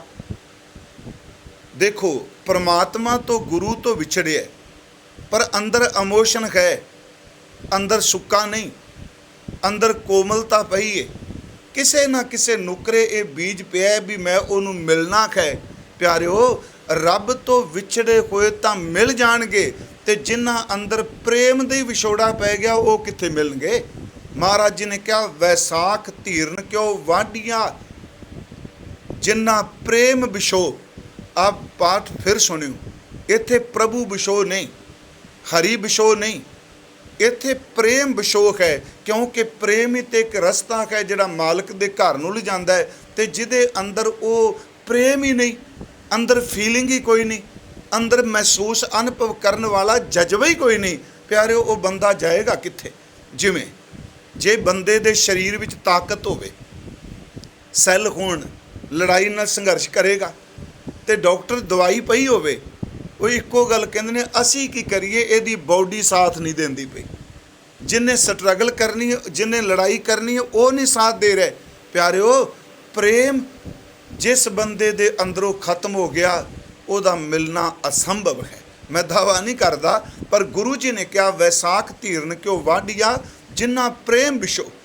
ਇਸੇ ਕਰਕੇ ਬਾਬਾ ਫਰੀਦ ਸਾਹਿਬ, ਕਬੀਰ ਸਾਹਿਬ ਦਾ ਇੱਕ ਬਚਨ ਹੈ ਭਗਤ ਸਾਹਿਬ ਜੀ ਦਾ, ਉਹ ਕਹਿੰਦੇ ਨੇ, ਲੋਕੋ ਚੱਕਵੀ ਤੇ ਚੱਕਵੇ ਦਾ ਰਾਤ ਨੂੰ ਵਿਛੋੜਾ ਪੈਂਦਾ ਹੈ, ਸਾਰੀ ਰਾਤ ਦੋਨੋਂ ਪੁਕਾਰਦੇ ਨੇ ਦਰਿਆ ਦੇ ਆਰ ਪਾਰ, ਪਰ ਕਹਿੰਦੇ ਨੇ ਫਿਰ ਵੀ ਦੇਖੋ ਸੂਰਜ ਦੀ ਟਿੱਕੀ ਨਿਕਲਦੀ ਏ, ਲੋ ਲੱਗਦੀ ਏ, ਚੱਕਵੀ ਤੇ ਚੱਕਵਾ ਮਿਲ ਪੈਂਦੇ ਆ। ਉਹ ਤਾਂ ਰਾਤ ਦੇ ਵਿਛੜੇ ਸਵੇਰੇ ਮਿਲ ਜਾਣਗੇ, ਜਿਨ੍ਹਾਂ ਬੰਦਿਆਂ ਦੇ ਅੰਦਰ ਇਹ ਤਾਂਘ ਹੀ ਕੋਨੀ, ਵਿਲਕਣ ਦਾ ਵਿਛੋੜਾ ਹੀ ਨਹੀਂ ਮਹਿਸੂਸ ਹੋਇਆ। ਫਿਰ ਬੇਨਤੀ, ਜਿਨ੍ਹਾਂ ਅੰਦਰ ਇਹ ਮਹਿਸੂਸ ਹੀ ਨਹੀਂ ਹੋਇਆ ਅਸੀਂ ਵਿਛੜੇ ਹਾਂ, ਜੇ ਮਹਿਸੂਸ ਨਹੀਂ ਹੋਇਆ ਤੇ ਤੁਰਨਗੇ ਕਦੋਂ ਜੀ। ਵਿਛੋੜਾ ਮਹਿਸੂਸ ਹੋਵੇਗਾ ਤੇ ਬੰਦਾ ਤੁਰੇਗਾ। ਇੱਥੇ ਭਗਤ ਸਾਹਿਬ ਜੀ ਨੇ ਬਚਨ ਕਿਹਾ, ਕਹਿਣ ਲੱਗੇ, ਚੱਕੀ ਜੋ ਨਿਸ ਵਿਛੜੈ ਆਏ ਮਿਲੇ ਪ੍ਰਭਾਤ। ਉਹਨਾਂ ਨੂੰ ਵਿਛੋੜੇ ਦਾ ਅਹਿਸਾਸ ਹੈ। ਚੱਕੀ ਜੋ ਨਿਸ ਵਿਛੜੈ ਆਏ ਮਿਲੇ ਪ੍ਰਭਾਤ, ਜੋ ਨਰ ਵਿਛੜੇ ਰਾਮ ਸਿਓ, ਨਾ ਦਿਨ ਮਿਲੇ ਨਾ ਰਾਤ। ਕਿਉਂ ਨਹੀਂ ਮਿਲਦੇ? ਕਿਉਂਕਿ ਅੰਦਰ ਉਹਨਾਂ ਦੇ ਉਹ ਜਜ਼ਬਾ ਮਰ ਚੁੱਕਾ ਹੈ, ਸੁੱਕ ਚੁੱਕਾ ਹੈ। ਇੱਥੇ ਜਿਹੜਾ ਜਜ਼ਬਾ ਭਰਪੂਰ ਜੀਵਨ ਗੁਰੂ ਰਾਮਦਾਸ ਕਹਿ ਰਹੇ ਕਿ ਪੰਥ ਦਸਾਵਾ ਨਿਤ ਖੜੀ, ਮੁੰਦ ਜੋਬਨ ਬਾਲੀ ਰਾਮ ਰਾਜੇ। ਮੈਂ ਲੱਭ ਨਹੀਂ ਪਈਆਂ ਮੈਨੂੰ ਪੰਥ, ਮੈਨੂੰ ਰਸਤਾ, ਮੈਨੂੰ ਮਾਰਗ ਦੱਸੇ। ਤੇ ਗੁਰੂ ਸਾਹਿਬ ਦੀ ਬਾਣੀ 'ਚ ਕਈ ਸ਼ਬਦ ਐਸੇ ਨੇ। ਇੱਕ ਸਤਿਗੁਰਾਂ ਗੁਰੂ ਰਾਮਦਾਸ ਜੀ ਦਾ ਹੋਰ ਬਚਨ ਹੈ, ਮੇਰੋ ਸੁੰਦਰ ਕਹੋ ਮਿਲੈ ਕਿਤ ਗਲੀ। ਮੇਰਾ ਪਿਆਰਾ ਕਿਸ ਰਸਤੇ 'ਚ ਮਿਲੇਗਾ, ਕਿਹੜੀ ਗਲੀ 'ਚ ਮਿਲੇਗਾ। ਮੇਰੋ ਸੁੰਦਰ ਕਹੋ ਮਿਲੈ ਕਿਤ ਗਲੀ, ਹਰ ਕੇ ਸੰਤ ਬਤਾਵੋ ਮਾਰਗਮ ਪੀਛੇ ਲਾਗ ਚਲੀ। ਪੰਥ ਦਸਾਵਾ ਨਿਤ ਖੜੀ, ਹਰ ਕੇ ਸੰਤ ਬਤਾਵੋ ਮਾਰਗ ਹਮ ਪੀਛੇ ਲਾਗ ਚਲੀ। ਮੈਂ ਤੇਰੇ ਪਿੱਛੇ ਤੁਰਨੀ ਆ, ਮੈਨੂੰ ਰਸਤਾ, ਮੈਨੂੰ ਮਾਰਗ ਦੱਸ ਤਾਂ ਸਹੀ। ਜਿਵੇਂ ਇੱਕ ਬਚਨ ਮਹਾਰਾਜ ਜੀ ਦਾ ਆਉਂਦਾ ਦੱਖਣੇ 'ਚ, ਮਹਾਰਾਜ ਦਾ ਖਜ਼ਾਨਾ ਭਰਿਆ ਪਿਆ ਬਾਣੀ ਦਾ, ਸਾਰੀ ਜ਼ਿੰਦਗੀ ਭਾਵੇਂ ਕਰੀ ਜਾਊਗਾ ਵਿਚਾਰਾਂ। ਦੱਖਣੇ 'ਚ ਇੱਕ ਬਚਨ ਹੁੰਦਾ, ਮੂੰਹ ਥਿਆਊ ਸੇਜ ਨੈਣਾ ਪਿਰੀ ਵਿਛਾਵਣਾ। ਸਤਿਗੁਰਾਂ ਦਾ ਕਹਿੰਦੇ ਨੇ, ਪਿਆਰਿਆ ਇੱਕ ਵਾਰੀ ਆ ਤਾਂ ਸਹੀ, ਤੈਨੂੰ ਲੱਭ ਨਹੀਂ ਪਈਆਂ। ਜਦੋਂ ਘਰ ਵਿੱਚ ਸਾਈਂ ਆਉਂਦਾ, ਮਾਲਕ ਆਉਂਦਾ, ਪ੍ਰਾਹੁਣਾ ਆਉਂਦਾ, ਉਹਦੇ ਵਾਸਤੇ ਸੋਹਣਾ ਬਸਤਰ, ਸੋਹਣੀ ਸੇਜ, ਬਿਸਤਰਾ ਵਿਛਾਇਆ ਜਾਂਦਾ ਹੈ। ਕਹਿਣ ਲੱਗੇ ਜੇ ਤੇਰੇ ਆਇਆ ਕੱਪੜੇ ਦੇ ਬਿਸਤਰੇ ਵਿਛਾਏ ਤਾਂ ਕੀ ਵਿਛਾਏ, ਤੂੰ ਸੱਜਣਾ ਆ ਤਾਂ ਸਹੀ, ਮੈਂ ਆਪਣੇ ਸਰੀਰ ਨੂੰ ਪਲੰਗ ਸੇਜਾ ਬਣਾ ਦਿਆਂਗੀ। ਤੇ ਅੱਖਾਂ ਦੀਆਂ ਪੁਤਲੀਆਂ ਸਭ ਤੋਂ ਕੋਮਲ ਨੇ, ਮੈਂ ਅੱਖਾਂ ਦੀਆਂ ਪੁਤਲੀਆਂ ਉੱਤੇ ਮੰਜੇ ਦੇ ਇਹਦੇ ਬਿਸਤਰਾ ਵਿਛਾ ਦਿਆਂਗੀ। ਇੱਕ ਵਾਰੀ ਮੇਰੇ ਨਾਲ ਵੇਖ ਤਾਂ ਸਹੀ, ਇਹਦੀ ਕੀਮਤ ਤਾਂ ਕੋਈ ਪਾ ਹੀ ਨਹੀਂ ਸਕਦਾ। ਮੂੰਹ ਥਿਆਊ ਸੇਜ ਨੈਣਾ ਪਿਰੀ ਵਿਛਾਵਣਾ, ਜੇ ਦੇਖਿਆ ਇੱਕ ਵਾਰ ਸੁਖ ਕਿਮਾਹੂ ਬਾਹਰੇ। ਇਸ ਤੋਂ ਅੱਗੇ ਪੌੜੀ ਹੈ। ਮੈਂ ਅਰਥ ਕਰ ਰਿਹਾ ਜੀ ਕਿ ਪੰਥ ਦਸਾਵਾ ਨਿਤ ਖੜੀ ਮੁੰਦ ਜੋਬਨ ਬਾਲੀ ਰਾਮ ਰਾਜੇ, ਸਿਰਫ ਪਹਿਲੀ ਤੁਕ ਤੇ। ਇਸ ਦੇ ਅੱਗੇ ਪੌੜੀ ਹੈ, ਉਹ ਹੈ ਮਨ ਲੋਚੈ ਹਰ ਮਿਲਣ ਕੋ ਕਿਉਂ ਦਰਸ਼ਨ ਪਾਈਆ। ਮਨ 'ਚ ਤਾਂਘ ਹੈ ਕਿਵੇਂ ਦਰਸ਼ਨ ਪਾਵਾਂ। ਮਨ ਲੋਚੈ ਹਰ ਮਿਲਣ ਕੋ ਕਿਉਂ ਦਰਸ਼ਨ ਪਾਈਆਂ, ਮੈਂ ਲੱਖ ਵਿੜਤੇ ਸਾਹਿਬਾ ਜੇ ਬਿੰਦ ਬੁਲਾਈਆਂ। ਵਾਹ ਵਾਹ। ਮਹਾਰਾਜ ਕਹਿੰਦੇ ਨੇ ਤੂੰ ਇੱਕ ਵਾਰੀ ਮੇਰੇ ਨਾਲ ਬੋਲ ਤਾਂ ਸਹੀ, ਮੇਰੇ ਨਾਲ ਕੂ ਤਾਂ ਸਹੀ। ਆ ਕੂਣਾ ਸ਼ਬਦ ਬੜਾ ਪਿਆਰਾ, ਅੱਜ ਕੱਲ੍ਹ ਨਹੀਂ ਵਰਤਦੇ, ਉਂਝ ਗੁਰੂ ਗ੍ਰੰਥ ਸਾਹਿਬ 'ਚ ਵਰਤਿਆ ਅਕੂਣਾ। ਇੱਥੇ ਬੇਨਤੀ ਮੇਰੇ ਨਾਲ ਇੱਕ ਵਾਰੀ ਬੋਲ ਤਾਂ ਸਹੀ, ਮੇਰੇ ਨਾਲ ਕੂ ਤਾਂ ਸਹੀ, ਮੇਰੇ ਨਾਲ ਗੱਲ ਕਰ। ਤੇ ਫਿਰ ਅੱਗੇ ਕਹਿੰਦੇ ਆ ਜੇ ਇੱਕ ਵਾਰੀ ਤੂੰ ਜ਼ਬਾਨ ਤੋਂ ਮੇਰੇ ਨਾਲ ਬੋਲ ਪਿਆ ਨਾ, ਤੇ ਮੈਂ ਸੱਚੀ ਮੁੱਚੀ ਮਾਲਕਾਂ, ਮੈਂ ਲੱਖਾਂ ਦਾ ਸੌਦਾ ਖੱਟ ਕੇ ਦੁਨੀਆ ਤੋਂ ਜਾਵਾਂਗਾ। ਮਨ ਲੋਚੈ ਹਰ ਮਿਲਣ ਕੋ ਕਿਉਂ ਦਰਸ਼ਨ ਪਾਈਆਂ, ਮੈਂ ਲੱਖ ਵਿੜਤੇ ਵਟਣਾ ਮੁਨਾਫਾ ਕੱਟ ਲੈਣਾ, ਮੈਂ ਲੱਖ ਵਿੜਤੇ ਸਾਹਿਬਾ ਜੇ ਬਿੰਦ ਬੁਲਾਈਆਂ, ਮੈਂ ਚਾਰੇ ਕੁੰਡਾਂ ਭਾਲੀਆਂ ਤੁਝ ਜੇਵੜ ਨਾ ਸਾਈਆਂ, ਮੈਂ ਦੱਸਿਓ ਮਾਰਗ ਸੰਤੋ ਪੰਥ ਦਸਾਵਾ ਨਿਤ ਖੜੀ। ਮੈਂ ਦੱਸਿਓ ਮਾਰਗ ਸੰਤੋ ਕਿਉਂ ਪ੍ਰਭੂ ਮਿਲਾਈਆਂ। ਤੇ ਅੱਗੋਂ ਉੱਤਰ ਮਿਲਦਾ ਮਨ ਅਰਪਿਓ ਹਉਮੈ ਤਜੋ ਇਤ ਪੰਥ ਜਲਾਈਆਂ। ਇੱਕ ਤੁਕ ਵਿੱਚ ਪਿਆਰਿਓ ਉੱਤਰ ਦੇ ਦਿੱਤਾ। ਕਹਿਣ ਲੱਗੇ ਅੰਦਰ ਦੇ ਪਿਆਸ ਲੋਚਾ ਲੈ ਕੇ ਆਈਏ ਭੈਣੇ, ਇਹ ਗੱਲ ਚੇਤੇ ਰੱਖ, ਜੇ ਉਹਦੇ ਰਸਤੇ ਤੇ ਜਾਣੀ ਤੇ ਪਹਿਲਾਂ ਆਪਣਾ ਮਨ ਉਹਨੂੰ ਸਮਰਪਣ ਕਰ ਦੇ, ਹਉਮੈ ਨੂੰ ਤਿਆਗ ਦੇ, ਤੇ ਫਿਰ ਇਸ ਰਸਤੇ ਤੇ ਚੱਲੇਗੀ। ਦੇਖੋ ਉਹਦੇ ਵਿੱਚ ਵੀ ਪੁੱਛਿਆ ਗਿਆ। ਇਸ ਤੋਂ ਅੱਗੇ ਅੰਮ੍ਰਿਤ ਬਾਣੀ 'ਚ ਇੱਕ ਬਚਨ ਤੁਸੀਂ ਸਾਰੇ ਪੜ੍ਹਦੇ ਸੁਣਦੇ ਹੋ ਸਾਹਿਬਾਂ ਦਾ, ਉਹ ਬਚਨ ਕਹੇ ਹਮ ਅੰਧੁਲੇ ਅੰਧ ਬਿਖੈ ਬਿਖਰਾਤੇ। ਮੈਂ ਸਿਰਫ ਅਜੇ ਇਹ ਬੇਨਤੀ ਕਰ ਰਿਹਾ ਵੀ ਇੱਕ ਚਾਕ ਹੈ, ਉਤਸ਼ਾਹ ਹੈ, ਚਾਹ ਵਾਲੀ ਰਸਤਾ ਪੁੱਛਣਗੇ, ਨਹੀਂ ਤੇ ਕਿਹੜਾ ਕੋਈ ਰਸਤਾ ਪੁੱਛ ਜਾਏ ਜੀ। ਅਸੀਂ ਇੱਕ ਦੂਜੇ ਨੂੰ ਹਾਲ ਚਾਲ ਪੁੱਛਨੇ, ਅਸੀਂ ਕਹਿੰਦੇ ਹਾਂ ਕੀ ਹਾਲ ਹੈ ਤੇਰਾ, ਬੱਚਿਆਂ ਦਾ ਕੀ ਹਾਲ ਹੈ, ਪਰਿਵਾਰ ਦਾ ਕੀ ਹਾਲ ਹੈ। ਜਦੋਂ ਇਹ ਪੁੱਛਦੇ ਨਾ ਤੇਰਾ ਕੀ ਹਾਲ ਹੈ, ਤੇ ਉਦੋਂ ਮੈਂ ਮਨ 'ਚ ਸੋਚਣਾ ਵੀ ਮਨ ਵੇਖ ਰਿਹਾ ਸਭ ਕੁਝ। ਬੰਦਾ ਕਹਿੰਦਾ ਜੀ ਬਿਲਕੁਲ ਠੀਕ ਹੈ ਮੇਰਾ ਹਾਲ। ਨਹੀਂ ਪਿਆਰਿਓ, ਆਪਣਾ ਹਾਲ ਕੋਈ ਨਹੀਂ ਜੇ ਦੱਸਦਾ। ਇਹ ਸਿਰਫ ਬਾਹਰ ਦੇ ਹਾਲ ਦੱਸੇ ਜਾਂਦੇ ਆ, ਅੰਦਰ ਦਾ ਹਾਲ ਕੋਈ ਦੱਸੇ ਤਾਂ ਸਹੀ। ਅੰਦਰ ਦਾ ਹਾਲ ਕਿਹੜਾ ਦੱਸੇਗਾ। ਫਿਰ ਬੇਨਤੀ ਹੈ, ਬਾਹਰ ਦੇ ਹਾਲ ਅਸੀਂ ਠੀਕ ਹਾਂ, ਪਰ ਅੰਦਰ ਦੇ ਹਾਲ ਇੰਨੇ ਬੇਹਾਲ ਹਾਂ ਕਿ ਪੁੱਛੋ ਕੁਝ ਨਾ। ਅਸਲ 'ਚ ਜਿਹਦੇ ਅੰਦਰ ਪ੍ਰਭੂ ਨੂੰ ਮਿਲਣ ਦੀ ਤਾਂਘ ਪੈਦਾ ਹੁੰਦੀ ਏ, ਉਹ ਆਪਣੇ ਅੰਦਰ ਦੇ ਹਾਲ ਦੱਸਦਾ, ਉਹ ਮੈਨੂੰ ਮਿਲਾ ਦਿਓ। ਮਹਾਰਾਜ ਜੀ ਦਾ ਇੱਕ ਬਚਨ ਹੁੰਦਾ, ਮੈਂ ਇੱਕ ਸ਼ਬਦ ਹੋਰ ਲੈਣਾ, ਇਹਦਾ ਉੱਤਰ ਵੀ ਬਾਣੀ 'ਚੋਂ ਲੱਭਾਂਗੇ ਕਿ ਮਾਰਗ 'ਤੇ ਕਿਵੇਂ ਚੱਲਣਾ ਹੈ। ਇਹ ਤਾਂ ਚਲੋ ਹੋ ਗਿਆ ਪੰਥ ਦਸਾਵਾਂ ਨਿਤ ਖੜੀ ਮੁੰਦ ਜੋਬਨ ਬਾਲੀ ਰਾਮ ਰਾਜੇ। ਮਹਾਰਾਜ ਦਾ ਬਚਨ ਕਹੇ ਹਮ ਅੰਧੁਲੇ ਅੰਧ ਬਿਖੈ ਬਿਖ ਰਾਤੇ। ਇਹ ਵੀ ਸ਼ਬਦ ਆਪ ਨੂੰ ਚੇਤੇ ਹੋਣਾ ਸਤਿਗੁਰਾਂ ਦਾ। ਹਮ ਅੰਧੁਲੇ, ਅਸੀਂ ਆਤਮਿਕ ਤੌਰ 'ਤੇ ਅੰਨੇ ਆ, ਜਿਹਨੂੰ ਮਹਾਰਾਜ ਨੇ ਬਾਲੀ ਕਿਹਾ ਇੱਥੇ ਸ਼ਬਦ, ਅਣਜਾਣ ਜਿਹਨੂੰ ਸਮਝ ਕੋਈ ਨਹੀਂ। ਹਮ ਅੰਧੁਲੇ ਅੰਧ ਬਿਖੈ ਬਿਖਰਾਤੇ। ਤੇ ਇਹਨੇ ਅੰਨੇ ਅੰਦਰੋਂ ਇਹ ਸਮਝ ਨਹੀਂ ਪੈਂਦੀ ਕਿ ਅੰਮ੍ਰਿਤ ਛੱਡ ਕੇ ਜ਼ਹਿਰ ਵਾਲੇ ਭਾਂਡੇ ਨੂੰ ਮੂੰਹ ਲਾ ਕੇ ਡੱਕ ਪੀ ਜਾ ਰਹੇ। ਹਮ ਅੰਧਲੇ ਅੰਧ ਬਿਖੈ ਬਿਖਰਾਤੇ ਕਿਉਂ ਚਾਲੈ ਗੁਰ ਚਾਲੀ ਪੰਥ ਦਸਾਵਾ ਨਿਤ ਖੜੀ। ਕਿਉਂ ਚਾਲੈ, ਕਿਵੇਂ ਗੁਰੂ ਦੇ ਮਾਰਗ 'ਤੇ ਚੱਲਾਂ, ਕਿਵੇਂ ਉਹਦੀ ਮਰਿਆਦਾ 'ਤੇ ਚੱਲਾਂ, ਕਿਉਂ ਚਾਲੈ ਗੁਰ ਚਾਲੀ। ਤੇ ਅੱਗੇ ਮਹਾਰਾਜ ਕਹਿੰਦੇ ਆ ਸਤਿਗੁਰ ਦਇਆ ਕਰੇ ਸੁਖ ਦਾਤਾ ਹਮ ਲਾਵੈ ਆਪਣ ਪਾਲੀ। ਪਾਲੀ ਦਾ ਅਰਥ ਹੈ ਪੱਲਾ, ਲੜ, ਅੰਚਲ, ਜਿਹਨੂੰ ਬਾਣੀ 'ਚ ਵਰਤਿਆ ਮਹਾਰਾਜ ਨੇ।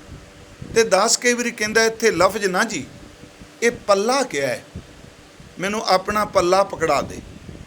ਹਮ ਅੰਧਲੇ ਅੰਧ ਬਿਖੈ ਬਿਖਰਾਤੇ ਕਿਉਂ ਚਾਲੈ ਗੁਰ ਚਾਲੀ। ਸਤਿਗੁਰ ਦਇਆ ਕਰੇ ਸੁਖ ਦਾਤਾ ਹਮ ਲਾਵੈ ਆਪਣ ਪਾਲੀ। ਆਪਣੇ ਪੱਲੇ ਨਾਲ। ਇਹ ਨਹੀਂ ਕਿਹਾ ਤੂੰ ਅੱਖਾਂ ਹੀ ਦੇ ਦੇ, ਅੰਧਲਾ ਹੈ ਨਾ, ਤੇ ਇਹ ਨਹੀਂ ਕਿਹਾ ਤੂੰ ਅੱਖਾਂ ਦੇ ਦੇ। ਪਿਆਰਿਓ, ਇਹਦੇ ਵਿੱਚ ਵੀ ਸਤਿਗੁਰੂ ਇੱਕ ਰਮਜ ਰੱਖ ਗਏ ਆ, ਜਿਸ ਦੀਆਂ ਅੱਖਾਂ ਨਾ ਹੋਣ, ਕਿਉਂਕਿ ਗੁਰੂ ਘਰ 'ਚ ਉਹਨਾਂ ਨੂੰ ਅੰਨੇ ਨਹੀਂ ਕਿਹਾ ਜਾਂਦਾ ਸੀ, ਸੂਰਮੇ ਕਹਿੰਦੇ। ਤੇ ਜਿਹਦੀਆਂ ਅੱਖਾਂ ਨਹੀਂ, ਉਹ ਸਜਾਖੇ ਦਾ ਪੱਲਾ ਪਕੜ ਕੇ, ਉਹਦੀ ਬਾਂਹ ਪਕੜ ਕੇ, ਉਹਦਾ ਹੱਥ ਪਕੜ ਕੇ, ਉਹਦਾ ਕੱਪੜਾ ਪਕੜ ਕੇ ਮੰਜ਼ਿਲ ਤੇ ਪਹੁੰਚ ਜਾਂਦਾ। ਇੱਥੇ ਸਤਿਗੁਰਾਂ ਨੇ ਕਿਹਾ ਦਿਸਦਾ ਨਹੀਂ, ਇਹ ਨਹੀਂ ਕਿਹਾ ਤੂੰ ਅੱਖਾਂ ਦੇ। ਕਹਿਣ ਲੱਗੇ ਹੁਣ ਇੱਕ ਕੰਮ ਕਰ, ਤੂੰ ਆਪਣਾ ਪੱਲਾ ਹੀ ਪਕੜਾ ਦੇ, ਨਾ ਤੇਰਾ ਪੱਲਾ ਛੁੱਟੇ ਤੇ ਨਾ ਮੈਂ ਕਿਤੇ ਕੁਰਾਏ ਪਾਵਾਂ। ਤੇਰਾ ਪੱਲਾ ਪਕੜਿਆ ਜਿਹਦੇ ਚਕਸ਼ੂ ਨੇ। ਇਹਦਾ ਮਤਲਬ ਕਿ ਅੱਖਾਂ ਤੇਰੀਆਂ ਹੋਣਗੀਆਂ, ਪੈਰਾਂ ਮੈਂ ਆਪਣਿਆਂ ਨਾਲ ਚੱਲਾਂਗਾ। ਫਿਰ ਸੁਣਿਓ, ਜਿਹੜਾ ਪੱਲਾ ਪਕੜਦਾ ਹੈ ਉਹ ਅੱਖਾਂ ਦਾ ਕੰਮ ਨਹੀਂ ਲੈ ਰਿਹਾ, ਅੱਖਾਂ ਉਹਦੀਆਂ ਨੇ ਜਿਹਦਾ ਪੱਲਾ ਪਕੜਿਆ, ਤੇ ਪੈਰ ਆਪਣੇ ਨਾਲ ਚੱਲ ਰਿਹਾ ਹੈ। ਇਹਦਾ ਮਤਲਬ ਹੈ ਸਤਿਗੁਰੂ ਤੂੰ ਆਪਣੇ ਸ਼ਬਦ ਦਾ ਪੱਲਾ ਪਕੜਾ, ਜਿੱਧਰ ਤੇਰਾ ਸ਼ਬਦ ਲੈ ਕੇ ਜਾਂਦਾ ਹੈ ਅੱਖਾਂ ਤੇਰੇ ਸ਼ਬਦ ਦੀਆਂ ਹੋਣਗੀਆਂ, ਤੇ ਮੈਂ ਸੁਰਤੀ ਦੇ ਪੈਰ ਆਪਣਿਆਂ ਨਾਲ ਤੁਰਾਂਗਾ। ਮੈਨੂੰ ਪਤਾ ਹੈ ਤੇਰੇ ਸ਼ਬਦ ਨੇ ਕਦੀ ਮੈਨੂੰ ਹਨੇਰੇ ਵਿੱਚ ਲਿਜਾਣਾ ਹੀ ਨਹੀਂ। ਇੱਥੇ ਪੱਲਾ ਪਕੜਨ ਦੀ ਗੱਲ ਕਿ ਮੇਰੀ ਅਰਜ਼ ਸਮਝ ਗਏ ਹੋਗੇ ਆਪ ਜੀ। ਹਮ ਅੰਧਲੇ ਅੰਧ ਬਿਖੈ ਬਿਖਰਾਤੇ ਕਿਉਂ ਚਾਲੈ ਗੁਰ ਚਾਲੀ, ਸਤਿਗੁਰ ਦਇਆ ਕਰੇ ਸੁਖ ਦਾਤਾ ਹਮ ਲਾਵੈ ਆਪਣ ਪਾਲੀ। ਅੱਗੇ ਫਿਰ ਉੱਤਰ ਦਿੰਦੇ ਆ ਮਹਾਰਾਜ, ਗੁਰਸਿੱਖ ਮੀਤ ਐ ਗੁਰਸਿੱਖ ਮਿੱਤਰਾ। ਮੇਰੀ ਗੱਲ ਸੁਣ, ਜੇ ਤੂੰ ਪੁੱਛਣਾ ਗੁਰਸਿੱਖ ਮੀਤ ਚੱਲੋ ਗੁਰ ਚਾਲੀ, ਜੋ ਗੁਰ ਕਹੈ ਆਹ ਅੱਗੇ ਰਸਤਾ ਹੁਣ ਖੋਲਣ ਲੱਗੇ ਮਹਾਰਾਜ ਕਿਵੇਂ ਚੱਲਣਾ ਹੈ। ਜੋ ਗੁਰ ਕਹੈ ਸੋਈ ਭਲ ਮਾਨੋ, ਹਰ ਹਰ ਕਥਾ ਨਿਰਾਲੀ।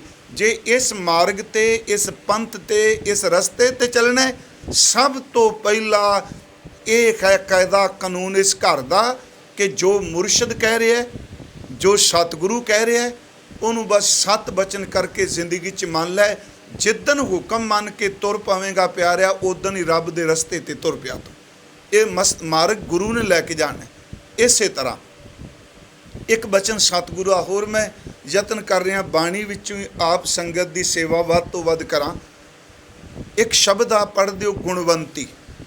ਗੁਰੂ ਗ੍ਰੰਥ ਸਾਹਿਬ ਦੇ ਸੋਈ ਰਾਗ ਵਿੱਚ ਨਾ ਜੀ 3 ਸ਼ਬਦ ਇਕੱਠੇ ਹੁੰਦੇ ਆ, ਕੁਚੱਜੀ। ਇੱਕ ਦਿਨ ਮੈਂ ਸ਼ਲੋਕਾਂ 'ਚ ਅਰਜ਼ ਕੀਤੀ ਸੀ, ਕੁਚੱਜੀ, ਸੁਚੱਜੀ ਤੇ ਗੁਣਵੰਤੀ। ਜਿਹੜਾ ਗੁਣਵੰਤੀ ਸ਼ਬਦ ਹੈ, ਇਹ ਸ਼ਬਦ ਪੰਚਮ ਗੁਰਦੇਵ ਦਾ ਉਚਾਰਨ ਕੀਤਾ, ਤੇ ਕੁਚੱਜੀ ਤੇ ਸੁਚੱਜੀ ਇਹ 2 ਸ਼ਬਦ ਆਦਿ ਗੁਰੂ ਨਾਨਕ ਸਾਹਿਬ ਦੇ ਉਚਾਰਨ ਕੀਤੇ ਆ।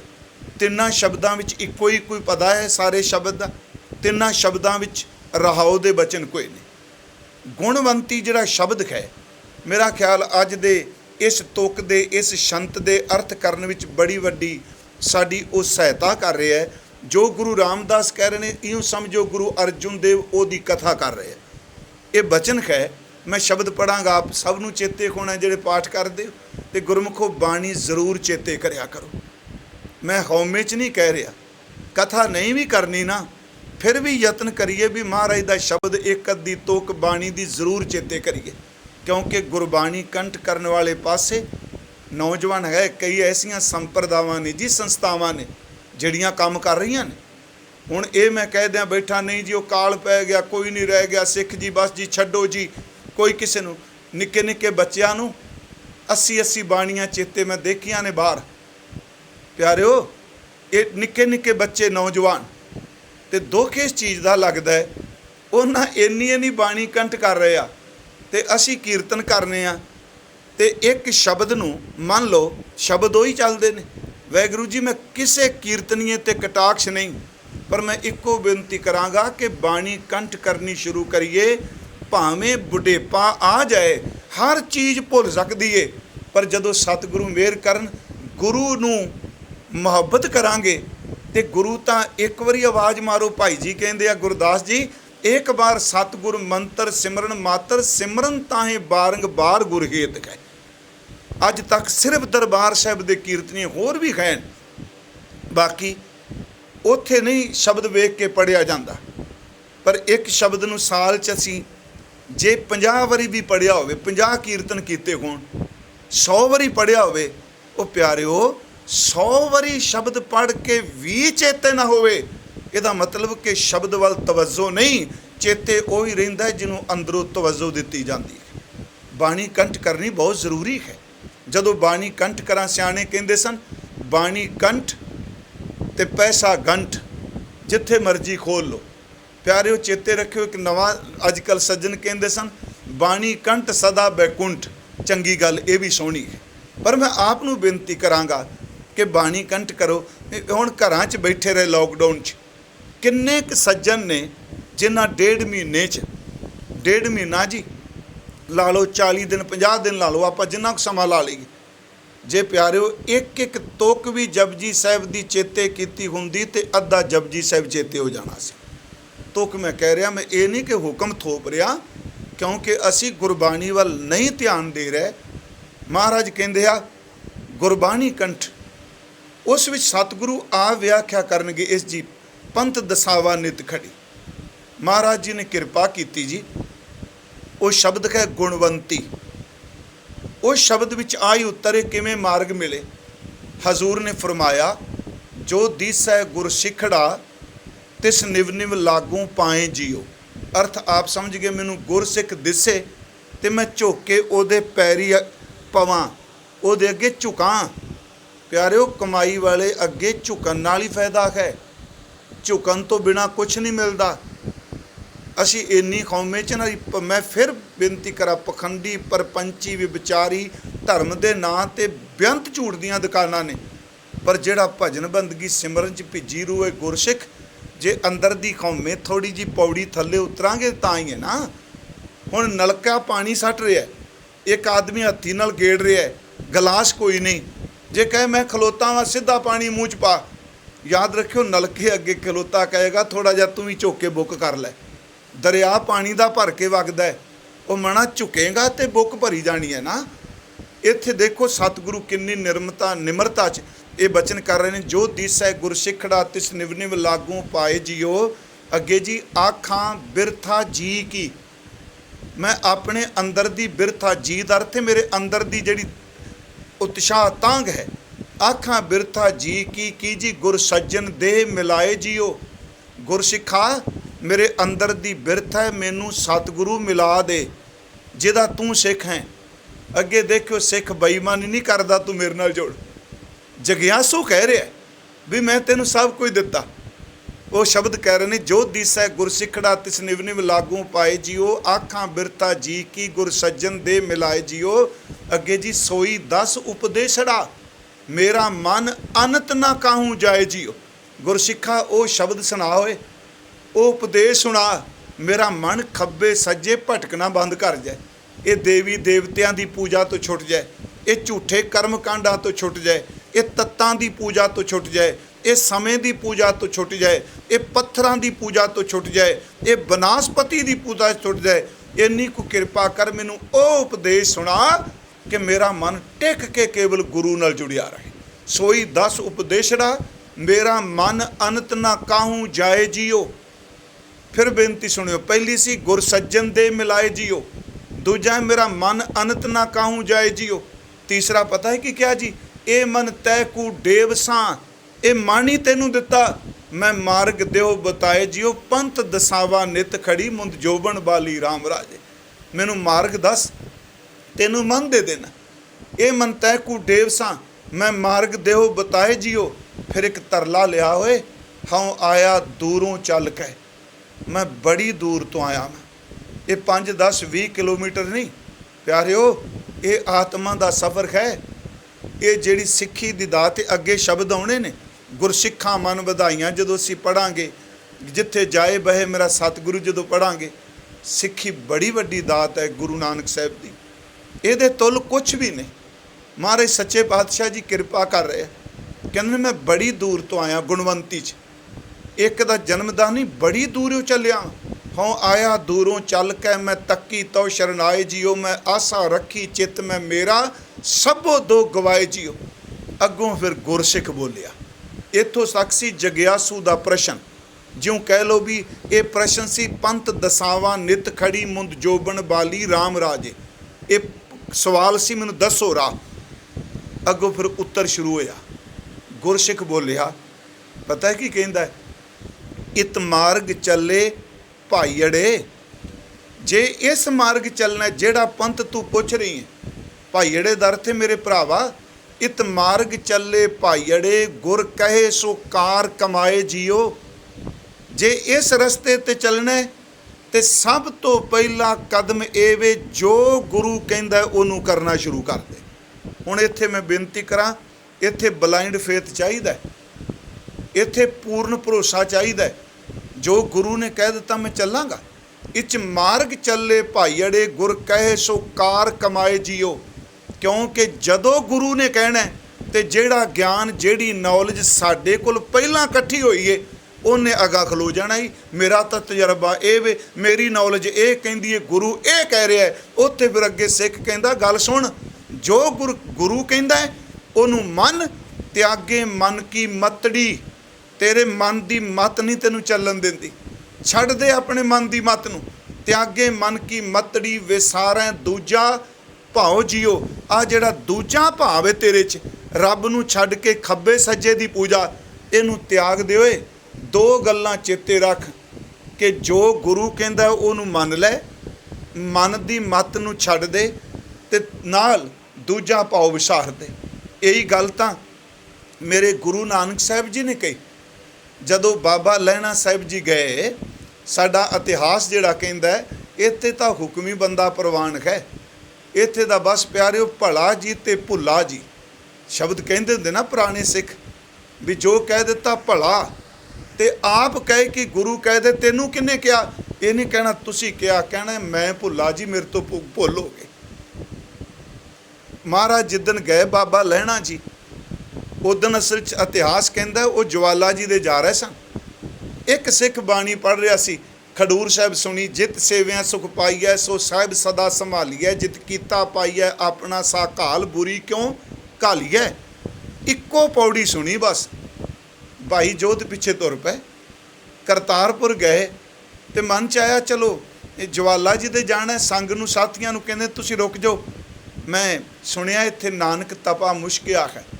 ਇਹ ਬੜੇ ਪੁਰਾਣੇ ਸ਼ਬਦ ਸਨ। ਮੁਸ਼ਕਿਆ ਦਾ ਅਰਥ ਹੁੰਦਾ ਹੈ ਜਿਹਦੇ ਅੰਦਰ ਨਾਮ ਦੀ ਕਸਤੂਰੀ ਦਾ ਨਾਪਾ ਖੁੱਲ੍ਹ ਗਿਆ, ਜਿਹਦੇ ਅੰਦਰ ਮੁਸ਼ਕ ਝਕੋਲਿਆ। ਮਹਾਰਾਜ ਕਹਿੰਦੇ ਘੋੜੇ 'ਤੇ ਸਵਾਰ ਹੋਏ ਚੱਲ ਪਏ,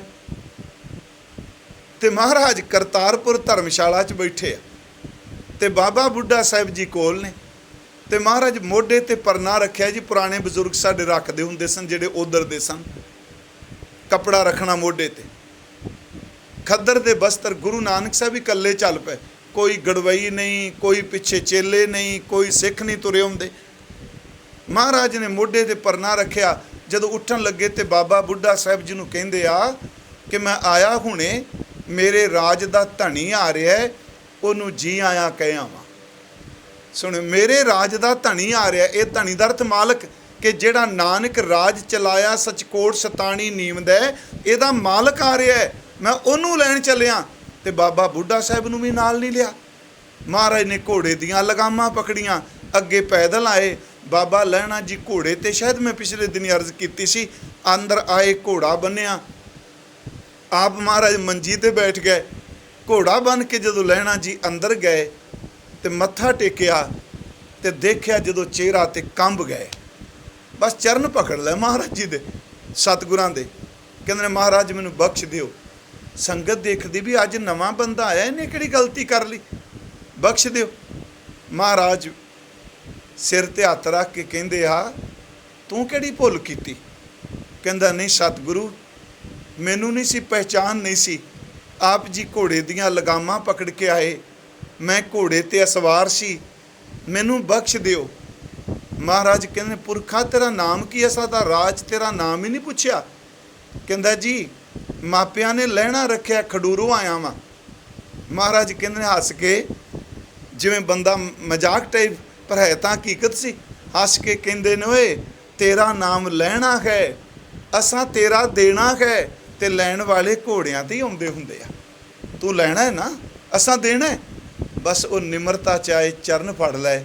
ਮਹਾਰਾਜ ਜੀ ਨੇ ਜਿਹੜੇ ਸ਼ਬਦ ਕਹਿ ਸੁਣਨ ਵਾਲੇ ਆ, ਕਹਿੰਦੇ ਸੁਣ ਪੁਰਖਾ, ਅੱਜ ਤੂੰ ਕਰਤਾਰਪੁਰ ਆਇਆ, ਘੋੜੇ ਦੀਆਂ ਲਗਾਮਾਂ ਗੁਰੂ ਹੱਥ ਫੜਾਈਆਂ, ਘੋੜੇ ਦੀਆਂ ਲਗਾਮਾਂ ਮੁਰਸ਼ਦ ਨੂੰ ਪਕੜਾ ਦਿੱਤੀਆਂ, ਤੇ ਤੈਨੂੰ ਕਰਤਾਰਪੁਰ ਧਰਮਸ਼ਾਲਾ ਵਿੱਚ ਲੈ ਆਂਦਾ। ਅੱਜ ਤੋਂ ਬਾਅਦ ਮਨ ਘੋੜੇ ਦੀਆਂ ਲਗਾਮਾਂ ਪਕੜਾ ਦੇ, ਮੈਂ ਤੈਨੂੰ ਕਰਤੇ ਦੇ ਘਰ ਵਿੱਚ ਲੈ ਜਾਵਾਂਗਾ, ਕਰਤਾਰ ਦੇ ਘਰ ਵਿੱਚ ਲੈ ਜਾਵਾਂਗਾ। ਬਸ ਚੇਤੇ ਰੱਖਿਓ, ਹੁਕਮ ਮੰਨਣਾ ਆਪਣੇ ਮਨ ਦੀਆਂ ਲਗਾਮਾਂ ਗੁਰੂ ਨੂੰ ਪਕੜਾਉਣੀਆਂ। ਜਿੱਧਰ ਲੈ ਜਾਏਗਾ ਬਸ ਤੂੰ, ਤੇਰੇ ਪਿੱਛੇ ਗਿਆ, ਨਰਕ ਨਹੀਂ ਜਾਣਾ। ਜਿੱਥੇ ਲੈ ਜਾਏਗਾ ਤਿੱਥੇ ਠੀਕ। ਇੱਥੇ ਮਹਾਰਾਜ ਨੇ ਫਿਰ ਕਿਹਾ, ਮੈਂ ਉਸੇ ਵਿਸ਼ੇ ਤੇ ਆਉਣਾ। ਇਤ ਮਾਰਗ ਚੱਲੇ ਭਾਈ ਅੜੇ, ਗੁਰ ਕਹੇ ਸੋ ਕਾਰ ਕਮਾਏ ਜੀਓ। ਤਿਆਗੇ ਮਨ ਕੀ ਮਤੜੀ, ਵੇ ਸਾਰੇ ਦੂਜਾ ਭਾਓ ਜੀਓ। ਤਿੰਨ ਗੱਲਾਂ ਮੰਨ ਲੈ, ਮਨ ਦੀ ਮੱਤ ਛੱਡ ਦੇ। ਜੇ ਗੁਰੂ ਕਹਿੰਦਾ ਝੂਠ ਨਾ ਬੋਲ ਤੇ ਕਿਉਂ ਬਣਾ ਬੋਲੀ ਜਾਂਦੇ? ਜੇ ਗੁਰੂ ਕਹਿੰਦਾ ਨਿੰਦਿਆ ਛੱਡ ਦੇ, ਛੱਡ ਦੇ। ਜੇ ਗੁਰੂ ਕਹਿੰਦਾ ਤੂੰ ਨਸ਼ੇ ਨੂੰ ਤਿਆਗ ਦੇ, ਤਿਆਗ ਦੇ। ਜੇ ਗੁਰੂ ਕਹਿੰਦਾ ਪਰ ਤਨ ਗਾਮੀ ਨੂੰ ਛੱਡ ਦੇ ਤੇ ਛੱਡ ਦੇ। ਜੇ ਗੁਰੂ ਕਹਿੰਦਾ ਅੰਮ੍ਰਿਤ ਵੇਲੇ ਉੱਠ ਕੇ ਨਾਮ ਜਪ, ਮਨ ਟਿਕੇ ਨਾ ਟਿਕੇ ਤੇਰਾ ਕੰਮ ਹੈ ਹੁਕਮ ਮੰਨਣਾ। ਜੇ ਗੁਰੂ ਕਹਿੰਦਾ ਤੂੰ ਬਾਣੀ ਪੜ੍ਹ, ਗੁਰੂ ਕਹਿੰਦਾ ਤੂੰ ਦਗਾ, ਚੋਰੀ, ਫਰੇਬ, ਠੱਗੀ ਕਿਸੇ ਨਾਲ ਨਾ ਮਾਰ। ਇਹ ਤਾਂ ਸਾਰੀਆਂ ਗੱਲਾਂ ਨੇ। ਮਹਾਰਾਜ ਕਹਿੰਦੇ ਆ ਜੋ ਗੁਰੂ ਕਹਿੰਦਾ, ਇਹਦੀ ਬਹੁਤ ਵੱਡੀ ਵਿਆਖਿਆ ਜੀ। ਗੁਰੂ ਕੀ ਕਹਿੰਦਾ? ਸਾਰੀ ਰਹਿਤ ਮਰਿਆਦਾ ਦਾ ਬੀਜ ਇਹ ਤੁਕਾਂ ਨੇ ਕਿ ਇਤ ਮਾਰਗ ਚੱਲੇ ਭਾਈ ਅੜੇ, ਗੁਰ ਕਹੇ ਸੋ ਕਾਰ ਕਮਾਏ ਜੀਓ। ਤਿਆਗੇ ਮਨ ਕੀ ਮਤੜੀ, ਵੇ ਸਾਰਾ ਦੂਜਾ ਭਾਓ ਜੀਓ। ਜਗਿਆਸੂ ਪੁੱਛਦਾ ਜੀ ਇਹਦਾ ਫਲ ਕੀ ਮਿਲੂ? ਕਹਿਣ ਲੱਗੇ, ਇਉਂ ਪਾਵੇਂ ਹਰ ਦਰਸਾਵੜਾ, ਨਾ ਲੱਗੇ ਤੱਤੀ ਵਾਓ ਜੀਓ। ਜਿਹਦਾ ਤੂੰ ਰਸਤਾ ਪੁੱਛ ਰਿਹਾ ਨਾ, ਪੰਥ ਦਸਾਵਾ ਨਿਤ ਖੜੀ, ਉਹਦਾ ਦਰਸ਼ਨ ਹੋ ਜਾਏਗਾ। ਇਉਂ ਪਾਵੇਂ ਹਰ ਦਰਸਾਵੜਾ, ਨਾ ਲੱਗਾ ਤੱਤੀ ਵਾਓ ਜੀਓ। ਜਗਿਆਸੂ ਪੁੱਛਦਾ ਜੀ ਗੁਰਸਿੱਖ ਜੀ, ਇਹ ਤੁਹਾਡਾ ਆਪਣਾ ਅਨੁਭਵ ਹੈ, ਇਹ ਤੁਹਾਡੀ ਕਮਾਈ ਹੈ? ਅੱਗੋਂ ਫਿਰ ਗੁਰਸਿੱਖ ਦੀ ਨਿਮਰਤਾ ਦੇਖੋ। ਜਗਿਆਸੂ ਕਹਿੰਦਾ ਤੁਹਾਡੀ ਕਮਾਈ? ਕਹਿੰਦੇ ਨਹੀਂ, ਹਾਂ ਆਪੋਂ ਬੋਲ ਨਾ ਜਾਣਦਾ, ਮੈਂ ਕਹਿਆ ਸਭ ਹੁਕਮਾਓ ਜੀਓ। ਤੇ ਇਹ ਕਿੱਥੋਂ ਗੱਲਾਂ ਕਰ ਰਹੇ ਹੋ? ਕਹਿੰਦੇ ਹਰ ਭਗਤ ਖਜ਼ਾਨਾ ਬਖਸ਼ਿਆ, ਗੁਰੂ ਨਾਨਕ ਕੀਆ ਪਸਾਓ ਜੀਓ। ਗੁਰੂ ਨਾਨਕ ਨੇ ਸਾਡੇ ਤੇ ਮਿਹਰ ਕੀਤੀ। ਇਹ ਸਾਡੀ ਕਮਾਈ ਨਹੀਂ, ਇਹ ਬਖਸ਼ਿਸ਼ ਉਹਦੀ, ਇਹ ਕਿਰਪਾ ਹੈ। ਕਿਰਪਾ ਕਮਾਈਆਂ ਨਾਲ ਮਿਲਦੀ ਹੈ। ਮਹਾਰਾਜ ਦੇਖੋ ਕਿੱਦਾਂ ਸਾਨੂੰ ਸਬਕ ਸਿਖਾਉਂਦੇ ਪਏ। ਮਹਾਰਾਜ ਇੱਥੇ ਕਹਿ ਰਿਹਾ, ਹਾਂ ਆਪੋਂ ਬੋਲ ਨਾ ਜਾਣਦਾ, ਮੈਂ ਕਹਿਆ ਸਭ ਹੁਕਮਾਓ ਜੀਓ। ਹਰ ਭਗਤ ਖਜ਼ਾਨਾ ਬਖਸ਼ਿਆ, ਗੁਰੂ ਨਾਨਕ ਕੀਆ ਪਸਾਓ ਜੀਓ। ਮੈਂ ਬੌੜ ਨਾ ਤ੍ਰਿਸ਼ਨਾ ਭੁਖੜੀ, ਹੁਣ ਰੱਜਾ ਤ੍ਰਿਪਤ ਅਗਾਏ ਜੀਓ। ਮਹਾਰਾਜ ਕਹਿੰਦੇ ਜੋ ਗੁਰ ਦੀਸੈ ਸਿਖੜਾ। ਇੱਥੇ ਪਾਠ ਭੇਜਦੇ ਜੀ, ਪਹਿਲੀ ਤੋਂ ਕੇ ਜੋ ਦੀਸੈ ਗੁਰ ਸਿਖੜਾ। ਇੱਥੇ ਵੀ ਜੋ ਗੁਰ ਦੀਸੈ ਸਿਖੜਾ, ਤਿਸ ਨਿਵ ਨਿਵ ਲਾਗੂ ਪਾਏ ਜੀਓ। ਮੇਰੇ ਕਹਿਣ ਤੋਂ ਮੁਰਾਦ ਗੁਰੂ ਰਾਮਦਾਸ ਪੁੱਛ ਰਹੇ ਆ ਕਿ ਪੰਥ ਦਸਾਵਾਂ ਨਿਤ ਖੜੀ, ਖਲੋਤੀਆਂ ਭੋਲੀਆਂ ਅਣਜਾਣ, ਸਮਝੀ ਕੋਈ ਨਹੀਂ ਤੇਰੇ ਘਰ ਦੇ ਰਾਹ ਦੀ। ਮੁੰਦ ਜੋਬਨ ਬਾਲੀ ਰਾਮ ਰਾਜੇ, ਫਿਰ ਤਰਲਾ ਕਰਦੇ ਆ ਹਰ ਹਰ ਨਾਮ ਚਿਤਾਏ ਗੁਰ। ਹੇ ਸਤਿਗੁਰੂ, ਹਰੀ ਦਾ ਨਾਮ ਚੇਤੇ ਕਰਾ ਦਿਓ, ਨਾਮ ਨਾ ਕਦੀ ਭੁੱਲਣ ਦਿਆ ਜੇ। ਆਪੇ ਉੱਤਰ ਦੇ ਰਹੇ ਨੇ, ਹਰ ਹਰ ਨਾਮ ਚਿਤਾਏ ਗੁਰ, ਹਰ ਮਾਰਗ ਚਾਲੀ, ਮੈਂ ਹਰੀ ਦੇ ਮਾਰਗ ਤੇ ਚੱਲਾਂ, ਇਹਦੇ ਤੇ ਤੁਰ ਪਵਾਂ। ਪਿਆਰਿਓ, ਇਹ ਬੜਾ ਸੋਹਣਾ ਗੁਰੂ ਨੇ ਮਾਰਗ। ਪੰਥ ਸ਼ਬਦ ਬੜਾ ਵੱਡਾ ਹੈ ਜੀ। ਇਹ ਅੱਜ ਪੰਥ ਦੀ ਪਰਿਭਾਸ਼ਾ ਬਦਲ ਗਈ ਜੇ। ਮੇਰੀ ਗੱਲ ਨੂੰ ਮਹਿਸੂਸ ਨਾ ਕਰਿਓ। ਅੱਜ ਪੰਥ ਸਿਰਫ ਇੱਕ ਧੜੇ ਦਾ ਨਾਮ ਬਣ ਕੇ ਰਹਿ ਗਿਆ ਹੈ। ਪੰਥ ਲਫ਼ਜ਼ ਗੁਰੂ ਨਾਨਕ ਦਾ ਏਡਾ ਵੱਡਾ, ਕਰੋੜਾਂ ਬ੍ਰਹਿਮੰਡ ਪੰਥ ਵਿੱਚ ਸਮਾ ਜਾਂਦੇ ਆ। ਅੱਜ ਤਾਂ ਉਸ ਧੜੇ ਦੀ ਸਪੋਰਟ ਕਰੋ ਤੇ ਤੁਸੀਂ ਪੰਥ, ਜੇ ਨਹੀਂ ਕਰੋ ਤੁਸੀਂ ਗਦਾਰ। ਇਹ ਸੱਚਾਈ ਹੈ। ਪੰਥ ਲਫ਼ਜ਼ ਬੜਾ ਵੱਡਾ ਹੈ। ਪੰਥ ਵਿੱਚ ਪੂਰੀ ਸੰਸਾਰ ਸਮਾ ਜਾਏਗਾ। ਪਿਆਰਿਓ, ਪੰਥ ਕਿੰਨੇ ਕਮਾਲ ਦਾ ਸ਼ਬਦ ਦਿੱਤਾ, ਮਾਰਗ ਲਫ਼ਜ਼ ਕਿੰਨੇ ਕਮਾਲ ਦਾ ਦਿੱਤਾ। ਮਹਾਰਾਜ ਜੀ ਦਾ ਪੰਥ ਮੈਲ ਵਾਲਾ ਨਹੀਂ, ਮਹਾਰਾਜ ਜੀ ਦਾ ਪੰਥ ਕਪਟ ਵਾਲਾ ਨਹੀਂ। ਤੇ ਜੇ ਕਹੀਏ ਜੀ ਨਹੀਂ ਅੱਜ ਤਾਂ ਕੋਈ ਚੰਗਾ ਬੰਦਾ ਹੈ ਹੀ ਨਹੀਂ ਜੀ, ਅੱਜ ਤਾਂ ਕੋਈ ਸੱਚਾ ਰਿਹਾ ਹੀ ਨਹੀਂ, ਇਹ ਬਿਲਕੁਲ ਝੂਠ ਹੈ। ਸਾਡੀ ਨਜ਼ਰ ਵਿੱਚ ਸੱਚੇ ਦੀ ਪਰਿਭਾਸ਼ਾ ਉਹ ਵੇ ਜਿਹੜਾ ਸਾਡੇ ਧੜੇ ਦੀ ਸਪੋਰਟ ਕਰੇਗਾ। ਇਹ ਸੱਚ ਦੀ ਪਰਿਭਾਸ਼ਾ ਥੋੜੀ। ਮੇਰਾ ਧੜਾ ਝੂਠਾ ਵੀ ਹੋ ਸਕਦਾ। ਮੈਂ ਬੇਨਤੀ ਕਰਾਂਗਾ, ਪੰਥ ਦਾ ਰਸਤਾ ਬੜਾ ਵਿਸ਼ਾਲ ਹੈ। ਡਾਕਟਰ ਤਾਰਨ ਸਿੰਘ ਕਹਿੰਦਾ ਪੰਥ ਇੰਨਾ ਵਿਸ਼ਾਲ ਰਸਤਾ ਹੈ, ਇਸ ਰਸਤੇ ਵਿੱਚ ਪਤਾ ਨਹੀਂ ਕਿੰਨੇ ਕੁ ਰਸਤੇ ਸਮਾ ਜਾਂਦੇ ਆ, ਤੇ ਪੰਥ ਉੱਥੇ ਲੈ ਜਾਂਦਾ ਜਿਹਨੂੰ ਬੇਗਮਪੁਰਾ ਸ਼ਹਿਰ ਕੋ ਨਾਉ ਕਹਿੰਦੇ ਆ। ਇਸ ਕਰਕੇ ਪੰਥ ਦੇ ਅਰਥ ਧੜੇ ਨਾਲ ਮਤ ਕਰੋ ਪਲੀਜ਼। ਪੰਥ ਹੋਵੇ ਕਿ ਨਾਨਕ ਰਾਜ ਚਲਾਇਆ, ਸਚਕੋਟ ਸਤਾਣੀ ਨੀਮਦੈ, ਮਾਰਿਆ ਸਿੱਕਾ ਜਗਤ ਵਿੱਚ, ਨਾਨਕ ਨਿਰਮਲ ਪੰਥ ਚਲਾਇਆ। ਉਹ ਨਿਰਮਲ ਪੰਥ ਹੈ, ਸ਼ਰਾਬੀਆਂ ਵਾਲਾ ਨਹੀਂ, ਦਗੇਬਾਜ਼ਾਂ ਵਾਲਾ ਨਹੀਂ। ਝੂਠਿਆਂ ਵਾਲਾ ਨਹੀਂ, ਉਹ ਨਿਰਮਲ ਪੰਥ ਹੈ। ਉਸ ਪੰਥ ਤੇ ਜ਼ਿਆਦਾ ਰਸ਼ ਨਹੀਂ ਹੈਗਾ, ਉਸ ਪੰਥ ਤੇ ਕੋਈ ਰਾਈ ਤੇ ਸਦੀਆਂ ਬਾਅਦ ਕਦੀ ਕੋਈ ਲੰਘਦਾ ਹੈ, ਸਾਰੇ ਨਹੀਂ ਲੰਘਦੇ। ਸਦੀਆਂ ਬਾਅਦ ਕੋਈ ਇੱਕ ਲੰਘਦਾ, ਬਾਬਾ ਦੀਪ ਸਿੰਘ ਜੈਸਾ, ਬਾਬਾ ਜਰਨੈਲ ਸਿੰਘ ਜੈਸਾ, ਸੱਚ ਵੇ ਸਦੀਆਂ ਬਾਅਦ ਕੋਈ ਲੰਘਦਾ ਹੈ ਤੇ ਲੋਕੀ ਉਸ ਪੰਥ ਦੀਆਂ, ਉਸ ਪੰਥੀ ਦੀਆਂ ਫਿਰ ਬਾਤਾਂ ਪਾਉਂਦੇ ਆ। ਮੈਂ ਬੇਨਤੀ ਕਰਾਂਗਾ, ਰੂਹਾਨੀਅਤ ਦਾ ਪੰਥ ਰਾਜਨੀਤੀ ਦਾ ਪੰਥ ਨਹੀਂ, ਰੂਹਾਨੀਅਤ ਦੇ ਪੰਥ ਵਿੱਚ ਸਾਰੇ ਸਮਾ ਜਾਂਦੇ ਆ। ਇਹ ਕਿਸੇ ਨੂੰ ਮਹਿਸੂਸ ਵੀ ਹੋਵੇ, ਮੈਂ ਕਰਾਂ ਕਿ ਗੁਰਬਾਣੀ ਕਹਿ ਰਹੀ ਹੈ।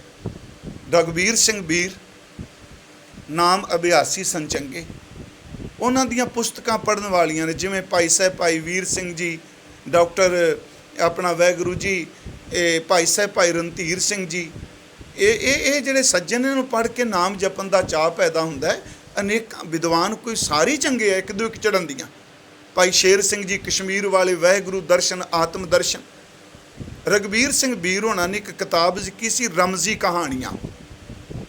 ਕਿਤਾਬ ਬੜੀ ਕਮਾਲ ਦੀ ਹੈ ਜੀ, ਪਾਤਰ ਸਿਰਜ ਕੇ ਲਿਖਿਆ ਉਹਨੇ ਰਮਜ਼ੀ ਕਹਾਣੀਆਂ। ਮੈਂ ਬੜੀ ਸੰਖੇਪ ਜੀ ਗੱਲ ਕਰ ਜਾਣਾ। ਉਹ ਕਹਿੰਦੇ ਨੇ ਇੱਕ ਖੋਜੀ ਕਿਸੇ ਤਾਂਗ ਨੂੰ ਲੈ ਕੇ ਚੱਲਿਆ। ਉਹ ਇੱਕ ਖਜ਼ਾਨੇ ਤੱਕ ਪਹੁੰਚ ਗਿਆ ਖੋਜ ਕਰਦਾ। ਉਹਨੇ ਦੇਖਿਆ ਉੱਤੇ ਹੀਰੇ ਮੋਤੀ ਜਵਾਹਰਾਤ ਨੇ, ਤੇ ਉਹਨੇ ਉਸ ਮੋਤੀਆਂ ਦੀ ਪੰਡ ਬੰਨ੍ਹ ਲਈ ਜਾਂ ਗਠੜੀ ਬੰਨ੍ਹ ਲਈ। ਜਦੋਂ ਪੰਡ ਬੰਨੀ, ਜਿੱਥੋਂ ਮੋਤੀ ਉਹਨੇ ਲਏ ਉਹ ਇੱਕੋ ਦਮ ਫਿਰ ਖਾਣ ਮੋਤੀਆਂ ਨਾਲ ਭਰੀ ਗਈ। ਉਹਨੇ ਫਿਰ ਉਹਦੇ ਚੋਂ ਕੱਢਿਆ ਤੇ ਫਿਰ ਭਰੀ ਗਈ। ਤੇ ਖੋਜੀ ਦੇ ਮਨ 'ਚ ਆ ਗਿਆ, ਇਹ ਖਜ਼ਾਨਾ ਉਹ ਵੇ, ਜਿੰਨਾ ਬੁੱਕਾਂ ਝੋਲੀਆਂ ਭਰਾਂਗਾ ਉਹਨਾਂ ਵਧਣਾ, ਘਟਣਾ ਕੋਈ ਨਹੀਂ। ਕਹਿੰਦਾ ਉਹਨੇ ਗੱਠਾਂ ਭਰ ਲਈਆਂ ਤੇ ਮਨ 'ਚ ਆਇਆ, ਮੈਂ ਜਾ ਕੇ ਆਪਣੇ ਦੇਸ਼ ਵਾਸੀਆਂ ਨੂੰ ਦੱਸਣਾ। ਉਹ ਖਜ਼ਾਨੇ ਤੱਕ ਕੋਈ ਪਹੁੰਚਿਆ ਨਹੀਂ ਸੀ, ਕੋਈ ਟਾਵੇਂ ਪਹੁੰਚੇ ਸਨ। ਪਤਾ ਵੀ ਲੱਗ ਗਿਆ ਵੀ ਇਹ ਤੇ ਖਜ਼ਾਨੇ ਤੇ ਪਹਿਲਾਂ ਵੀ ਕਿ ਹੋ ਕੇ ਗਏ ਆ। ਉਹ ਖਜ਼ਾਨੇ ਦੀ ਪੰਡ ਭਰੀ, ਦੇਸ਼ ਵਿੱਚ ਆ ਗਿਆ। ਉਹਨੇ ਆ ਕੇ ਕਿਹਾ, ਲਓ ਏ ਆ ਮੋਤੀ ਜੇ, ਹੀਰੇ ਜੇ, ਇਹ ਵਰਤੋ, ਇਹਦੇ ਨਾਲ ਦੇਸ਼ ਖੁਸ਼ਹਾਲ ਹੋਵੇਗਾ। ਤੇ ਨਾਲ ਕਹਿਣ ਲੱਗੇ ਵੀ ਇਹ ਖਜ਼ਾਨਾ ਤੇ ਮੈਂ ਦੇ ਚੱਲਿਆ, ਤੇ ਕਿੰਨਾ ਚੰਗਾ ਹੋਵੇ ਜਿੱਥੋਂ ਮੈਂ ਲੈ ਕੇ ਆਇਆ ਉਥੋਂ ਦਾ ਮੈਂ ਰਸਤਾ ਹੀ ਬਣਾ ਦਿਆਂ, ਨਾਲੇ ਮੈਂ ਉਹਦੇ ਬਾਰੇ ਲਿਖ ਦਿਆਂ। ਕਹਿੰਦੇ ਨੇ ਉਸ ਖੋਜੀ ਨੇ ਜੰਗਲ ਚੀਰ ਕੇ, ਪਹਾੜ ਚੀਰ ਕੇ, ਦਰਿਆਵਾਂ ਤੇ ਪੁਲ ਬਣਾ ਕੇ, ਜੰਗਲੀ ਜਾਨਵਰਾਂ ਤੋਂ ਸੇਫ ਰੱਖ ਕੇ ਇੱਕ ਰਸਤਾ ਬਣਾ ਦਿੱਤਾ। ਰਸਤਾ ਵੀ ਬਣ ਗਿਆ। ਤੇ ਫਿਰ ਉਹਨਾਂ ਕਿਹਾ ਵੀ ਇਹ ਇਕੱਲਾ ਰਸਤੇ ਦਾ ਪਤਾ ਨਹੀਂ ਲੱਗਣਾ, ਇਹਦੇ ਨਾਲ ਮੈਂ ਇੱਕ ਗ੍ਰੰਥ ਵੀ, ਉਹ ਤਾਂ ਪੁਸਤਕ ਲਿਖੇ, ਮੈਂ ਇੱਕ ਕਿਤਾਬ ਵੀ ਲਿਖ ਦਿਆਂ ਕਿ ਜਿਹਦੇ ਉੱਤੇ ਸਟੈਪ ਬਾਈ ਸਟੈਪ, ਪੜਾਂ ਦਰ ਪੜਾਂ ਦੱਸਿਆ ਹੋਵੇ ਕਿ ਲੰਘਣ ਵਾਲਿਓ, ਖੋਜਿਓ, ਮੇਰੀ ਤਰ੍ਹਾਂ ਤੁਸੀਂ ਵੀ ਚੱਲਿਓ ਤੇ ਤੁਸੀਂ ਵੀ ਉੱਥੋਂ ਪਹੁੰਚ ਜਾਓਗੇ ਜਿਹੜੇ ਮੈਂ ਤੁਹਾਨੂੰ ਹੀਰੇ ਦਿੱਤੇ ਆ। ਕਹਿੰਦੇ ਨੇ ਉਹਨੇ ਰਸਤਾ ਵੀ ਬਣਾ ਦਿੱਤਾ, ਗ੍ਰੰਥ ਵੀ ਬਣਾ ਦਿੱਤਾ, ਸੇਧ ਦੇਣ ਵਾਸਤੇ ਉੱਥੇ ਰਾਹ ਜਾਣ ਲਈ। ਤੇ ਜਿਹੜਾ ਉਹਨੇ ਗ੍ਰੰਥ ਬਣਾਇਆ ਉਹਦੇ ਵਿੱਚ ਆਪਣੀ ਆਤਮਾ ਸਮੋ ਦਿੱਤੀ। ਸਮਝ ਗਏ ਆਪ ਜੀ, ਗੁਰੂ ਗ੍ਰੰਥ ਸਾਹਿਬ। ਕਹਿੰਦੇ ਨੇ ਉਹਨੇ ਕਈ ਸਾਲ ਲਾ ਕੇ ਪੰਥ ਬਣਾਇਆ, ਰਾਹ ਬਣਾਇਆ। ਫਿਰ ਆਇਆ ਮਨ 'ਚ, ਦੇਖਾਂ, ਹੈ ਖਿਆਲ ਹੀ ਉਹਨਾਂ ਦਾ ਵੀ ਧਰਤੀ ਤੇ ਜੋ ਕੁਝ ਮੈਂ ਦੇ ਕੇ ਆਇਆ ਸਾਂ ਲੋਕ ਖੁਸ਼ਹਾਲ ਹੋਣਗੇ। ਕਹਿੰਦੇ ਜਦੋਂ ਆਏ ਲੋਕੀ ਬੜੇ ਖੁਸ਼। ਆਉਂਦਿਆਂ ਸਰ ਵੇਖਿਆ ਉਹਦੇ ਨਾਂ ਤੇ, ਖੋਜੀ ਦੇ ਨਾਂ ਤੇ ਸੁਸਾਇਟੀਆਂ, ਖੋਜੀ ਦੇ ਨਾਂ ਦੇ ਉੱਤੇ ਸੰਪਰਦਾਵਾਂ, ਖੋਜੀ ਦੇ ਨਾਂ ਉੱਤੇ ਵੱਡੇ ਵੱਡੇ ਵਿਦਿਆਲਿਆ ਬਣੇ ਹੋਏ। ਉਹ ਆਇਆ, ਉਹਦਾ ਨਗਰ ਜਲੂਸ, ਨਗਰ ਕੀਰਤਨ ਚਲੋ ਕੱਢਿਆ, ਜੈ ਜੈਕਾਰ ਦੇ ਨਾਅਰੇ ਲਾਏ। ਜਦੋਂ ਉਹਨੇ ਸਭ ਕੁਝ ਕਿਹਾ, ਸਭ ਕੁਝ ਕੀਤਾ, ਖੋਜੀ ਨੇ ਕਿਹਾ, ਜੀ ਜਿਹੜਾ ਮੈਂ ਖਜ਼ਾਨਾ ਦਿੱਤਾ, ਕਹਿਣ ਲੱਗੇ ਮਹਾਰਾਜ ਅਸੀਂ ਸਾਂਭ ਕੇ ਰੱਖਿਆ। ਕਹਿੰਦੇ ਜਿਹੜਾ ਮੈਂ ਖਜ਼ਾਨੇ ਤੇ ਲਿਖਿਆ ਸੀ ਵੀ ਆਹ ਕੁਝ ਉੱਥੇ ਜਾਣ ਦਾ ਰਸਤਾ ਹੈ। ਕਹਿਣ ਲੱਗੇ ਆਓ। ਕਹਿੰਦੇ ਅੰਦਰ ਜਾ ਕੇ ਦਿਖਾਇਆ, ਪਾਲਕੀ ਸਾਹਿਬ ਸੀ, ਅੱਗੇ ਫੁੱਲ ਪਏ ਸਨ, ਧੂਪ ਬੱਤੀ ਹੋ ਰਹੀ ਸੀ, ਘੜਿਆਲ ਵੱਜ ਰਹੇ ਸਨ, ਨਗਾਰੇ ਵੱਜ ਰਹੇ ਸਨ। ਮਹਾਰਾਜ ਕਹਿੰਦੇ ਆ, ਜੋ ਖੋਜੀ ਕਹਿੰਦਾ ਜੋ ਇਹਦੇ 'ਚ ਲਿਖਿਆ ਕੋਈ ਦੁਬਾਰਾ ਪਹੁੰਚੇ ਵੀ ਹੋ। ਬਹੁਤਿਆਂ ਨੇ ਨੀਵੀਂ ਪਾ ਲਈ। ਉਹਦਾ ਸਰਲੇਖ ਖੋਜੀ ਦੀ ਨਿਰਾਸਤਾ, ਪਰ ਮੈਂ ਇੰਨੀ ਨਿਰਾਸਤਾ ਨਹੀਂ ਕਹਾਂਗਾ, ਮੈਂ ਸਿਰਫ ਇੰਨਾ ਕੁ ਗੁਣ ਲਿਆ ਹੈ ਕਿ ਗੁਰੂ ਨਾਨਕ ਨੇ ਰੱਬ ਦੇ ਘਰ 'ਚੋਂ ਖਜ਼ਾਨੇ ਦੀ ਝੋਲੀ ਭਰ ਕੇ ਲਿਆਂਦੀ। ਬਾਬਾ ਪੈਦਾ ਸੱਚਖੰਡ ਨੌਨਿਤ ਨਾਮ ਗਰੀਬੀ ਭਾਈ, ਉਹਨੇ ਨਾਮ ਦਾ ਖਜ਼ਾਨਾ ਲਿਆਂਦਾ। ਗੁਰਮੁਖੋ, ਸਾਡੀ ਝੋਲੀ 'ਚ ਆਪਣੀ ਕਮਾਈ ਨਾਲ ਖਜ਼ਾਨਾ ਪਾ ਗਏ। ਤੇ ਉਸ ਖਜ਼ਾਨੇ ਤੱਕ ਸਿੱਖ ਵੀ ਪਹੁੰਚ ਸਕੇ, ਉਹਦੇ ਵਾਸਤੇ ਆਪਣੀ ਧੁਰ ਕੀ ਬਾਣੀ ਦੇ ਗਏ। ਤੇ ਪਿਆਰਿਓ, ਜੇ ਰਸਤਾ ਦੱਸ ਗਿਆ ਕਿ ਚੱਲੇਗਾ ਤਾਂ ਹੀ ਕੋਈ ਖਜ਼ਾਨੇ ਤੱਕ ਪਹੁੰਚੇਗਾ ਨਾ। ਮੇਰੇ ਕਹਿਣ ਤੋਂ ਮੁਰਾਦ ਕਿ ਖਜ਼ਾਨੇ ਤੇ ਰਸਤਾ ਪਹੁੰਚਾਉਂਦਾ, ਮਾਰਗ ਪਹੁੰਚਾਉਂਦਾ। ਤੇ ਜੇ ਹੁਣ ਆਪਾਂ ਇਹ ਮੈਂ ਵੀ ਸਵੇਰੇ ਪੜ੍ਹੀ, ਜਾਂ ਜਿੰਨੀ ਨਾਮ ਤੇ ਆਇਆ ਗਏ ਮਸ਼ੱਕਤ ਕਾਲ, ਸਿਮਰੋਂ ਸਿਮਰ ਸਿਮਰ ਸੁਖ ਪਾਵੂੰ। ਪਿਆਰਿਓ, ਚੰਗੀ ਗੱਲ ਹੈ, ਪਰ ਮੈਂ ਜਪਾਂ ਵੀ ਨਾ, ਸਿਮਰਨ ਵੀ ਕਰਾਂ ਨਾ। ਮੀਲ ਪੱਥਰ ਸਾਨੂੰ ਦੱਸੀ ਜਾਂਦਾ ਕਿੰਨੀ ਕੁ ਦੂਰੀ ਰਹਿ ਗਈ ਏ।